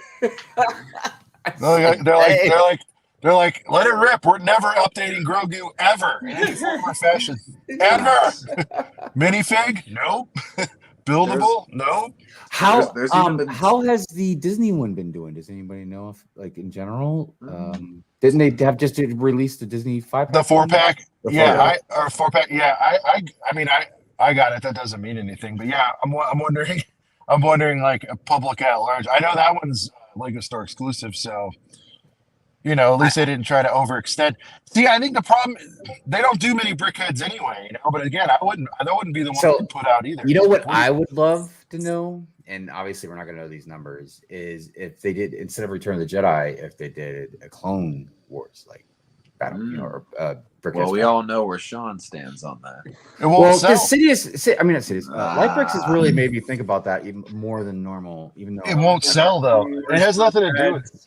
But see, that's what I think. I think there's the tide's going to be turning soon because a lot of the people that grew up with the prequels are getting into like they have money. I get it. Ryan's age. I just feel like the tide's going to turn on that. Like it's not like the originals are going to go away and die, but my thing is it's the $40 thing. I agree with you. I'm saying if they put a Rex Brickhead out or something, sure. But even with Jedi, with Jedi and their 5, known characters, really, super scrubs in there. The problem is the $40. That's the problem. If they did an individual Jedi Luke or something, like they would probably sell all right because it's 10 and that's an easy choice to make. Yeah. And I'm not saying specifically Luke because that's kind of played out at this point. I get that. So if we want to make a comparison, the Wally has been sold out like from the jump, and the 4-pack Disney set that we were just talking about is definitely still in stock. This one, so yeah, I'm not surprised. And again, like it's Wally, it's more modern. That makes But sense. I feel it's like good. brickheads are kind of a weird thing to pin down too, man. You know, because Mhm. I don't know really much about. I've got like 5 brickheads. Like I got the Monkey King one, I got the Mandalorian one. There's like a couple of silver, you know, like I got a couple that I really like, but other than that, dude, So would it be fair to say you have a couple of brickheads? ah. I walked right into that, didn't I? Sean. He even said couple in there. No, I abstain. I really have rules on this. I think I've got all Disney, all Star Wars. From when I started, I didn't buy any retireds. Just they're a nice GWP maker. You know what I mean? That's what they are for me. I'm always at 130 or something, and I'm like, all right, throw it in the bag. Give me Goofy and Donald. Let's make it happen. Yeah. Giovanni, I am feeling a Cody and Rex dual pack brickheads. That would be pretty Sick. sweet, dude. Give us a Jar Jar Brickheads, please. No, I would like them to play the hits and come out with great brickheads, but don't make the price barrier. You know, you guys, I heard you talking about a little earlier. I feel like Funko's starting it's starting to dwindle a little bit. Yeah. Like that probably lowers Lego's confidence in it, if anything. It's not like Lego's gonna be all right, guys, slam on the gas. Let's take over the small action figure space or whatever. Exactly. They're gonna be like, oh, if that's dying, we're out. So I'd put brickheads on death watch if I feel like the end is going to be coming. That's what I think. The more headlines we get about Funko's woes, the sooner that death watch is coming, in my opinion. Well, I mean, brickheads isn't. Correct me if I'm wrong, but brickheads isn't an evergreen theme. Star Wars is, but not brickheads. I mean, I think I don't know. I know there's some serious brickhead collectors. I guarantee there's conversations. They know it's kind of it's not a monster hit by far. At this point, it's probably like a labor of love for somebody there because there's no way these things are cranking, you know. No. They're just not. They're there to compete. Even dope sets go on sale, right? Like to me, the Roadrunner Wily was really cool and it was awesome, and that was like half off. And I'm like, well, shit, if that can't make it, which that's kind of a tired IP at this point, so I get that. But a lot of it might be too just the overall general economy and consumerism. You know, we just can't buy, what we used to. So like obviously, people just got to make sacrifices. It's like, okay, I could buy this set or this set. Yeah. What if they don't? I think that's what's going on too, huh? What if they don't end the helmet? Well, now I'm thinking, what if they end brickheads? What if we keep on getting helmet sets? We get more and we talked about that. Like, you got to release. They can't keep making new themes and not stopping other ones, or they're not going to have shelf space. Yeah, Sean, we were touching on. I don't know if you heard earlier, but the possibility that the MIDI scale stuff, like the new Star Destroyer, is going to replace helmets. It's like I don't see the correlation there, but. Other than it's a sub theme, I guess you eye for an eye, if that's what you mean. I would like that to replace sort of this, $30 and $40 micro Boba Fett Slave One, not micro literally, but that that scale that they have. I don't like that scale that's out there now. The TIE and the X-wing and the Slave One. I'd rather take out that $40 play scale world, but I get that it's important to have those pieces in place. But no, I don't know. David just casually mentioned it, and no one was talking about it, and we brought it up on here. I mean, he's like, and this is the great finale for these when he's doing the Rex reviews, and I'm just like, what finale? Yeah, I thought we were just getting rolled. We're gonna end on Boosh. I mean, come on, like, what do we? Right. Shout out to Boosh, by the way, or is it Bush? Or I don't know how you say it. I call it Boosh. The mighty Boosh. Boosh. But I will say it's my point is, I hope it's not an eye for an eye thing. Like, dude, I mean, people love. There's something about the dioramas like rubbing me wrong. I wish those would fold into the diorama series. I don't know. Yeah. Like, I don't love the dioramas. I hate that they're making them for everything now. I don't know why. Some of them are okay. Thank you. Finally, it's making me. Like, there's some that are bangers. You're absolutely right. Like that Jurassic one, 10 out of 10. The first one, good. Yeah. The Indiana Jones and Yoda and the Yoda one is awesome, I think, but it's still weird. I kind of don't like this. I don't know. I kind of don't like how, especially the Star Wars ones. They're very nice and pretty, but they're really small.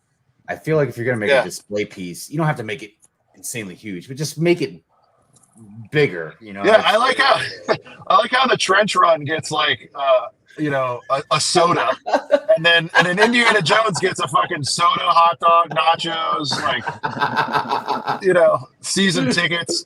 Like they're like, Indiana Jones, how long you need? I don't know, like 10 trench runs, or like, let's do it.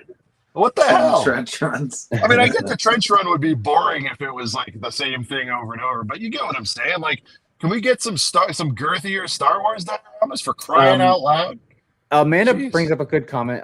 Says, I think I read that a lot of Brickheads that are even releasing this year will retire at the end of the year, and writing on the wall that the theme is dying. I think they all retire quick. They all retire quick. It seems like some stuff is retiring faster. Is that to make more shelf space, you think? I don't know, but I love that strategy. You know, I'm a hype beast, so I wish they'd come out and be out for a month and be done. That would do something. I really feel like that's a really interesting subject, because you would freaking lose your mind. Well, no, I feel like I'm like 70% for that. You know what I mean? Because look, it doesn't need to linger around on shelves for 2 years or whatever the case may be. You know what I mean? Like, if you're gonna buy it, you like it enough, I feel like within a year, I don't know, you should be able to get it, right? Or if you want it that bad, that might even help us not buy so much too. You know what I mean? Like, instead of just I don't know, man. If you make it limited, your FOMO bone will kick in like hard, man. You'll be like, should have got to get it before it goes, and you'll end up buying more than you wanted to, in my opinion. No, I'm all for anything being limited, but not scarcity itself doesn't make things valuable. It's got to play the right notes for all that to come together. But I do think it would jumpstart that series a little bit if they made it a little more hyped and a little more limited. But why are they going to invest? I don't know if it was Giovanni, but somebody earlier mentioned, that price point is important for Lego, and we talk about Gateway all the time here. Speed Champions or Gateway drugs for the $400 girthy boy Ferraris. Mm-hmm. I don't know what Brickheads are really Gateway for, other than it's $10, and most parents, if their kid's not being an a-hole and they pick that up at a store, they'll give them that, because $10, whatever. If I can get out of Target for $10, it's awesome. But I'm talking about for my kids, not just myself. Right. I hate seeing the death of any low barrier to entry price points ever. Like, I hate it. Yeah. But I feel like we could do better than those. Shout out to everybody who likes polys, but I like having something a little in between polys and maybe a $30 set or something. I like that. Not a $16 microfighter. Not a $16 microfighter. We still have $10 sets, right? Yeah, they're the boxes. That's like, you'll get a city car, or a city Otter battle pack. Yeah, the Otter battle pack. You'll get like a little city. It's usually a car that are like $10, like 9 times out of 10. Cop car, cabs, something. Yeah, I couldn't remember if it jumped up to 15 now. Dude, that electric one I just bought on a whim the other day with the yellow. You know what I'm talking about? The new city one with the new one. It's pretty rad, man. You can Tesla throw looking thing. Yeah, you can throw that guy into Tron, man. his outfit. Shout out to Tron.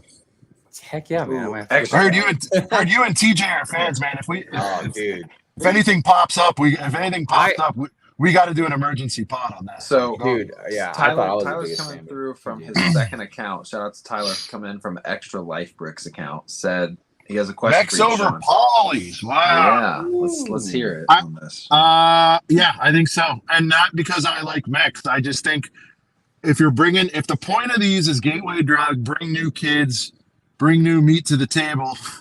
I think kids love robots, man. They love mechs. Obviously, they sell. They're doing it. They keep making these damn mechs. And then for us, the nerds, we just want the fig. Kick the mech out. Here's what I liked about some of the Marvel mechs, though, and I'm hoping they do this with Star Wars. There could be some useful pieces. You remember it was a Captain America maybe like 2 years ago, but it had like a big ass Avengers logo. Or was it his shield? But it was like a really piece. Yeah, it was a really big shield piece. And that was 10. And I'm like, I hate the build, but I got that shield piece. So you can put that on the side of an Avengers campus or something. And then and then you got your fig, and it's like, so I'm hoping they Every put once some in a while, Imperial logos on these, and I can get I'm making circles, like, circle. Good night, Macro. Thank you so much for tuning in, Macro. We love you. Later, buddy. brother. Good night, Macro. We'll see you next time. But yeah, no, these mechs, man, I still can't believe mechs are making it into Star Wars. It's like mechs are just infecting every theme. They got to go everywhere. We have a mech problem. Dude, I wish they cool Extra mechs, Life man. Brick said Doctor Strange Portal Poly isn't a gateway set. No, it is. I think it is. I think the Star Wars polys are not really gateway. I'm still been looking for that set, man, or that poly bag. You know, I haven't seen it yet. I have the X-wing and it's cool, but like, I don't know. That doesn't make me. I don't know. I mean, if I have to think about it. If I wasn't into Lego, would that be a good gateway? I don't think so. I think getting a little build, to your point, yeah. I think, Marvel does a really nice job with their polys. Actually, the Marvel team. Now that I think about it, Yeah, probably Doctor better than Strange looks pretty sick. better than anybody else. I mean, I City, bought I two get. of them. Yeah. Well, I bought the one. Miles Morales one because I wanted the fig. Oh yeah. And then I can't remember why I bought the Thor one, but I was pretty impressed, man. I even like the giant hammer that comes with the mech. And then there's a spot on his leg you can put Thor, the minifigure, his hammer on, man. I was impressed with it. Yeah, I think it gives them a chance to play. It's such a tired medium mix, but that was Sidious just now what I was trying to get to. They do have cool printed parts for mechs. That's all I needed to say. I went on this big long rant. But you can get some cool emblems and logos and stuff like that, and you got your fig. But now that what is the rumor on those now? Are those 16 also, or what's the story? I think 15, or are they going 16 on them? Yeah, it's supposed to be 16. 16, Jeez. yeah. I mean, it's like, One more okay, dollar. at that point, my policy. It's like, do I get that, or do I need more snow troopers for 20? And it's like, I'm going to get the snow troopers. Exactly. Because I still need, like, I think 3 or 4 more of those to finalize my eventual AT. Go ahead, Richie. Gentlemen, I'm sorry, I'm going to be honest, but no, get out of here, I'm dude. about to pass out. I got class. Do it. Get out of here, buddy. So thanks for having me on. I really enjoyed the conversation. Honestly, at some points, I'm sorry if I kind of like tuned out because I just was enjoying Brent's and Hyde's conversation. Hey, you're good, like, man. No, you're good. I was like, oh wait, I'm on live. Like, I'm not. I will say this, guys. If you've never done a live stream before, doing a live stream. I used to do them back in the day, but like having a live stream where you're trying to stick to a schedule and do topics, that's hard. I mean, like you can plan for it as much as you want, but like this is tiring. It's hard. So sometimes, when you see some people having some good rhythms, sometimes you just got to remember, hey, I'm here to get entertained too. So, guys, like seriously, bravo on the live. All three of you, Hey, guys, all thank do you, man. thing. But it's thanks, it's not easy, guys. So give it up for these gents. But Thank you for Thank being you, on. brother. Thanks for being on, man. Max. Thanks for yeah, hanging with of us, course. dude. Have a wonderful night or wonderful Friday. I'll see you guys, tomorrow, Sunday. Oh yeah, So we'll take see. care, everyone. We'll Good see you luck at someone with else's. you. Hey, Richie, and for you saying that, you're the first member of the band, okay? Which is the Brickheadz Ambassador Network. So we appreciate it. Very, very nice. So I'm on there before Coles and Joanne, huh? Well, not Kendall Cole. Actually, he is the first member. You're right. Sorry. No, Coles. Coles, yeah. Yeah. Kendall before Cole we was have a Coles Kendall back. Cole was a Cole's Joanne. employee. Okay, well, take care. Good luck with everything, Sean. Sorry we bored you to death. All right, have a good Nah. night. All right, Later, brother. Cool. Hell yeah. He's awesome. It's been a good stream, y'all. Oh yeah, I love Richie. It's been a good stream. Tyler says Series 24 orcs over $16 max. Yeah, I mean you can get what 3 of those for? Yeah, I mean yeah. Well, Ryan brought up a really good point too about, and look, clearly they're making the mechs for the kids. That's just straight up what it is. Gateway. Right. But Ryan was talking about, and I'm paraphrasing, but basically like you could have gotten for that price, like one of those minifigure packs. Minifig packs. Yeah. Right. And you could have gotten like 3 or 4 maybe minifigs or something like that. They're not interested in doing that. I know. I don't know why. I know. Everybody's dreaming of the glory days, man. Well, which brought me back to the helmet thing, and because the thing I got to keep remembering is in my head, I'm like, dude, there's so many awesome helmets in the Star Wars universe, man. You can go in so many different directions, but they're going to only make stuff that's popular or that's part of a show, something that people are going to recognize. Like, they're not going to make some random, legend helmet from Knights of the Old Republic or something like that. You know what I mean? It's just as cool as that would be. Yeah, like, oh my gosh, dude! Imagine a Revan helmet. I have Revan makes an appearance. They'll make one. That's true. I have a question for you guys. Do you think these awkward prices? Someone just brought up awkward prices, right? Because we're used to ending in $14.99, $19.99. We're seeing these 16s and 7 to 27 and all that. Do you think this is them going backwards from the original intent, or is this them bumping it up? In other words, like something that's 27, the Swamp Speeder is 27 is the rumor on that. You think it was 30 and they're like, guys, remember we went too nuts. We got to dial it back. However, do you think that's them going, well, this was supposed to be 25, but F them, we're going to go up to. Do you think they're going backwards or up? What do you think? Well, it doesn't seem like they're going backwards on the ones that cost more than $100. No, I'm talking about and specifically in the small boy space. Do you think right? That's a really good take, actually, Sean. Because I almost wanted to blurt it out. No, they're just trying to push. Just want more money. But it's because But if you calm down, the calm hive goes. Wait a minute. The calm hive. But it does seem like it would make more sense that it was taken down a little. But even then, they just can't let it go. They still have to have at least $1 more or something. Yeah, so, I don't know. That's a really, really, really good perspective. Have they learned their lesson? Are they starting? I heard you guys also talking about this Black Panther thing. That's an interesting story. Like a permanent price reduction. I still am not convinced until I see it officially yet. No, of course. But I'm saying that's good. Big. It's a great topic for the show. I think that's I think that's interesting. Like, they learn their lesson so hard that they don't want to put it on sale because, putting things on sale gives products a bad image, and some brands will not allow their. I'm not saying that's what's happening here, but some brands don't allow themselves to be on sale like that, or even certain licenses. So currently, they'd rather just flop and then not give the illusion that it tanked because sales confirm that something tanked. Anyways, I know, but then you're full price. But it's weird because you're stuck between a rock and a hard place. Like, oh, do we stick by our standards and we're premium, or do we lose money? Right. And I'm sure that discussion happens all the time there, but they were so far off. They were so far off base with that. And it's a beautiful piece. I think Brent and I saw it together for the first time. In Chicago. Yeah, in Chicago, we were just floored. I was like, damn, that's nice, but still I can't. But it was really nice in person. Like, I was like, holy Lord. But I mean, it was just a big mistake, man. That's when they were just going nuts.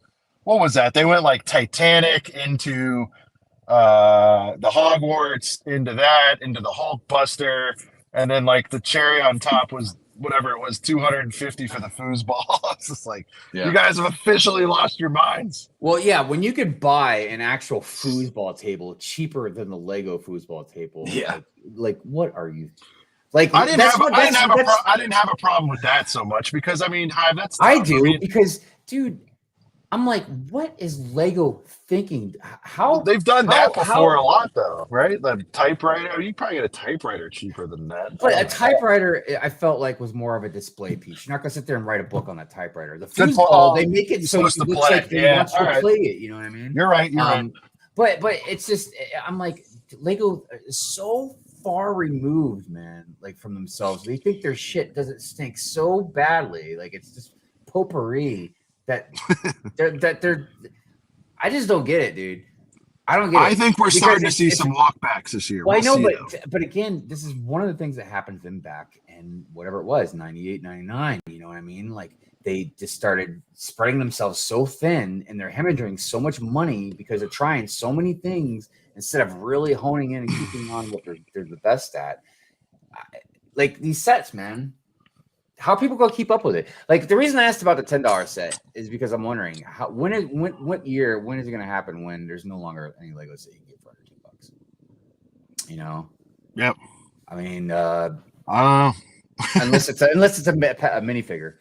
I mean, so that's what I mean. It's like, okay, I get it. I want you to make money. I know you're going to continuously raise your prices, but god dang, man, slow down. Like, yeah, so not just with the prices, but with the amount of stuff you're putting out. Because Lego, I don't want you to fail. It's like we don't want to go back to. Might have to file bankruptcy. Well, this is a huge throwback to the beginning of the show. But Sean, I shouted out that local podcast I was on. Shout out to Feels Like Home podcast. But check that out. Yeah. They asked me if I thought Lego was ever going to kind of go through like a Beanie Baby situation and like lose all the hype and go away completely. I don't think so. I don't think so either. Just not completely. I think we're already seeing it take a step back, obviously, from pandemic rage. Yeah. You know, but no, there's just too many fundamentals there. There's no way. Beanie Baby didn't have a track record of 100 years and then died. Exactly. That is a good old fashioned fad, and it did its thing. And shout out to those guys. But now, if we were talking about Funko, that's possible. I would say it's possible. I don't think it will go away completely, but that's closer than they were smart though. They've diversified a lot though. Yes, they did. Like Loungefly was the smartest move they ever did. Because they got that partnership with Disney, or Disney bought it or something. I mean, they sell a ton of those purses. Anyway, but yeah, Funko though has been around. I feel like they got big late 2000s. Like even that's past fad status. You know, when you look at like fads, Hive, Cabbage Patch, we were alive during that. That was probably a 2 or 3 year. Furbies, 2 or 3 years. Tickle me Elmo. Those things. Tickle me Elmo. Hey, Hive, are those Furbies more creepy than the Celebration Bear? Tamagotchis, right? Yeah. Tamagotchis, Yeah, there's been some, that's for sure. And by the way, this is a great comment. She's on top. That's why Lego doesn't go deep on things like clones. They don't want it to be a fad. You know, I don't know if I agree 100% with that take, but I was just thinking of something. It's like, you know, they are stringing the Clone Boys along for the longest ride ever. It's like, if they made everything the Clone Boys wanted in 1 year, they'd be out. But instead, they've got these guys since they were like literal 10-year-olds, and they're still around like, we're going to make that so-and-so one day. I just know it. Anyways, I'll buy this stuff in the meantime. But, man, until they make General Fangthor, you know, I'm hey, man, there's a lot more clone variants than Stormtrooper variants. Bakugan, whatever that is. You know, I'm just hearing about Wolf and all. I'm hearing about Wolf and all these guys people want, and I'm just like, all right, well, look, it took them 14 years to give you a Cody. It's like, they're like, that Rex is coming. The Rex is coming any day now. It's gonna be like 3 more years, right? Hey, there's a lot of dope clone troopers. We've been into it deep with Sean about what you know. No, it's cool. It's cool, but I'm like, that is a nice strategy. They give you one actual name clone you want a year. You know, so hey, there you go. Moan, bye. That's true. We have a interesting comment out here, man. Oh, what's up? So it says Black Panther says you all complain about Lego but still buy it day one, and I know about that. Very odd. Yeah, I think it's crazy because Black Panther complain about me complaining about Lego but still comment day one. I find it very odd as well. Oh, jeez. So Tyler said from his Extra Life Bricks Black Panther sets. I love the name of that account though. Black Panther sets. Moan, bye. Right. Yeah. Well, I mean, we buy plenty. We're just saying. I don't know. Tyler said on my 99th birthday they'll make a Phase 2 Rex, or I'm sorry, Phase 2 Commander Cody, or Commander Bly. Or Commander Bly. Sorry, I didn't mean to say Cody. Yeah, that's what I'm saying. Like they just stringing everybody along. I think it's brilliant. I really do. And they're doing it to me too. I'm like, I finally thought I was going to get a big payoff this year with my Jedi sets, and you know they're all right, but we didn't really get the bangers we wanted. You know, so. Right? Yeah. Oh yeah, man. You know, at the end of the day, after all is said and done, I'm just happy we still did episode 82, baby. We did.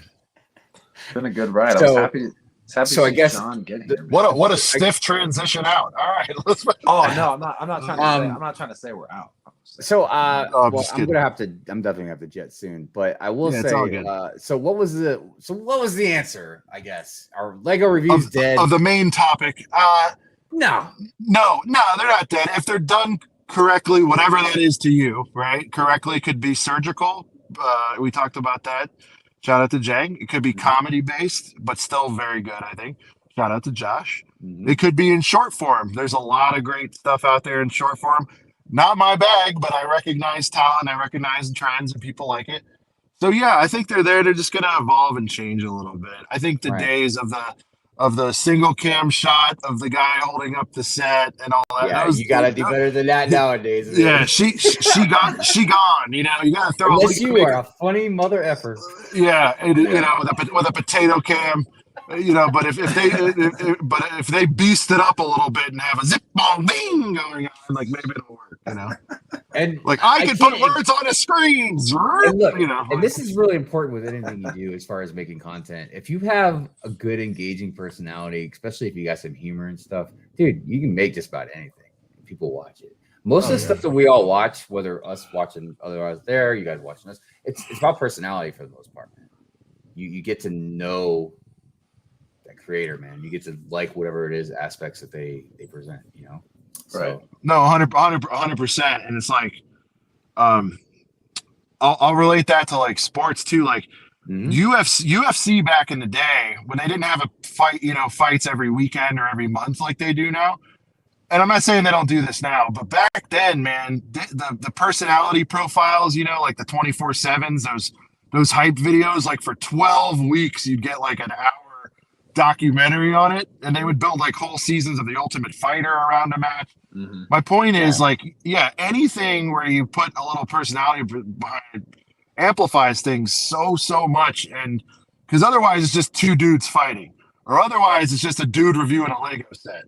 And it's like, those are a dime a dozen. But if you care about the people fighting, or you care about the people that are reviewing the Lego set, that's where rubber meets the road. And that can apply to everything in life. If you put the right amount of hype, context, build around it, you know, I fancy myself a promoter, but you gotta make people care why they're fighting. Otherwise, they're just fighting. There are some very limited exceptions. Like for instance, Jang. I don't really think Jang has much of a personality, dude. You know what I mean? I think he's friggin' hilarious. I know everybody talks about how he's funny. I don't see it. But you don't watch? Do you watch his long form streams ever, or just the reviews? I've seen bits and pieces, and I've seen him joke, you know, and I've gotten a chuckle, but I just don't think he's as hilarious as I get you. No, he's not. I wouldn't call him watch funny. Jang's reviews for Jang's personality or witty humor. You know what I mean? I watch it because he makes very good, tight reviews, non-biased. Thorough, again, non-biased. You know, you're getting the real deal of what he's saying. You know what I mean? But again, like Josh, watch him because I love watching Josh talk about just about anything. You know what I mean? Right. And like we said, the entertainment value you get out of it. So, yeah, but it's crazy, man. Real quick, another shout out to Gabriel again. He said, "Brent, you're great. I love ACOB. I was just being silly with the BTS review comment. You do what you want. Hey, no, that $100 is for a BTS set, and I will review it just for you, Gabriel." So wow. And are you gonna make a video too? I think I have to now. And Gabriel, I also, would like to promote some Good Morning Brickworld if you want to come over there and tell us to get any sets. Brett, I will raise it straight away. Sans the BTS sets, but anyway, I'm just joking. It's only for BTS. It's been fun, guys. I'm glad. Man. Thank you for coming in, dude. Yeah, this is awesome. Yeah, man. You guys kept me entertained while I was like sitting still for 2 hours. It was crazy, man. I was like, come on. Well, it's a big seat to fill, man. I'm trying to. No, you guys cover Sean.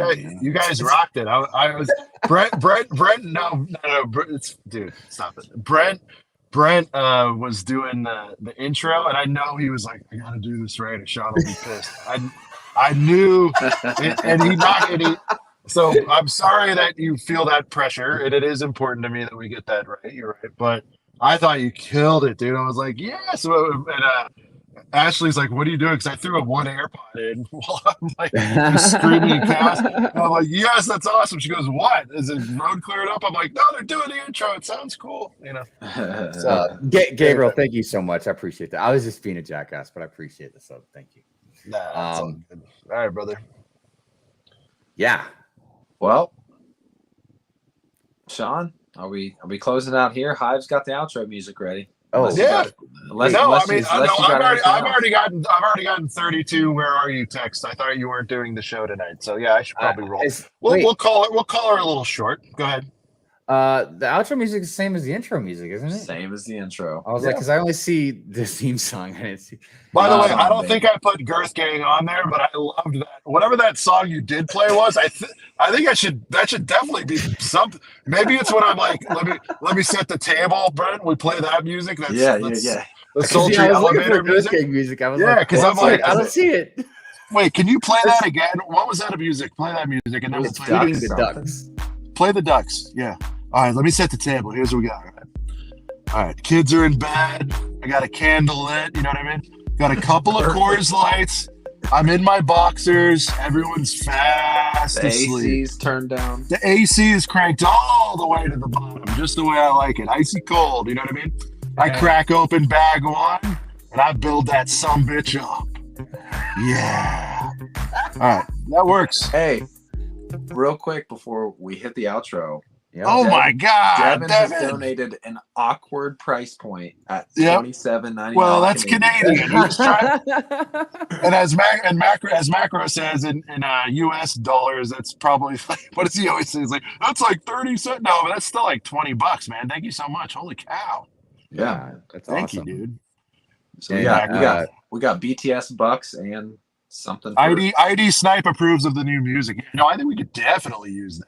Dude, that's perfect for a set the table music. But thank you, Devin. You don't have to do that, man. But thank you so much. And I will try to find a set on my way across America in honor of you and piss my wife off for filling this car even fuller than it already is. It's chaos back here! Chaos! So listen to this. All right. One more quick story and we'll hit the out. All right, real quick, Hive. It's funny. So I was selling my truck today. I got it detailed. She looked great. In fact, I had that remorse. Yeah, I was like, God, she's looking good again. By the way, if anyone hates your car, and I didn't hate my car, I love my car. But if you're ever like, I'm going to trade it in, go get like a $200 or something dollar. Don't go nuts, but get like a really good or a good, decent, I should say, not great detail. Oh my God, it makes you fall in love with your car all over again. I was like, shit, this looks, and it was practically new. I only had it for 2 years. I just didn't want to drive it across the country. But anyway, because it costs like, we were taking 2 cars and it was like $5 or $7 grand to ship it. I'm like, I'll just buy something else when I'm there. Anyway, the car is completely cleaned out, but I had a Honda Ridgeline. And I don't know if you guys know this, but in the Ridgeline truck bed, there's a trunk. There's a hidden trunk in there that you can also use as a cooler. It's awesome. Yeah. But that is my secret hidey hide stash from the wifey, right? Yes. And I forgot that I had, and remember, my car is like packed to the gills, and we were going straight from the dealer or where I was selling the car back to our car. And long story short, they give you the bag to clean out like whatever your coins and all that. So I'm like, oh, you know what? Let me check back there. Oh, God, this will be horrible for something in there. And sure enough, that damn video game truck was in there. I didn't even remember I bought the thing. It was a Costco. It was a Costco deal. And she's like, no, we have no room. I'm like, I'll throw out the box and I'll just keep the bags. And I always get away with that. And the whole box is, of course, still in here. Nice. But yeah, I had one more bonus. So I do have something to mess with in the hotel rooms. We are going to be like, we're not speed running this thing. This drive could take like 3 or 4 days. We're probably going to take, 8 or 9 just for the kids' sake. But nice. Yeah, man, I'll definitely get another set and build it in the hotel room. And I turn that AC down low, baby. Low. So, all right. If you're going to do on that note, if you're going to do the outro, I want Brent to do the outro too. So, all right, let's go. Okay, here we go. On that note, it has been a huge shout out to Hive the right way, stepping in for Sean, who actually ended up making a couple of brickheads. So for Hive, from the Brick Hive, aka also from the Good Morning Brick World crew, make sure you check get it out. There, subscribe to Good Morning Brick World. Sunday staple, great way to start your Sunday. That's all I'm saying. And for Sean the right way, for finally showing up on the road, Big Guys, shout thanks to so much Sean. for having. This is something I've always wanted to do. I've always wanted to be a guest on this show. Thank you so much. And for myself, Brent from Brent's Bricks, this has been a couple of Brickheads. Thank you so much for tuning in, guys. Episode 82. We will be back next week for episode 83. Thank you all so much for tuning in, liking, commenting, subscribing. Thank you all so much for the super chats. And we just appreciate you all being here. So we will see you all next week. And again, this has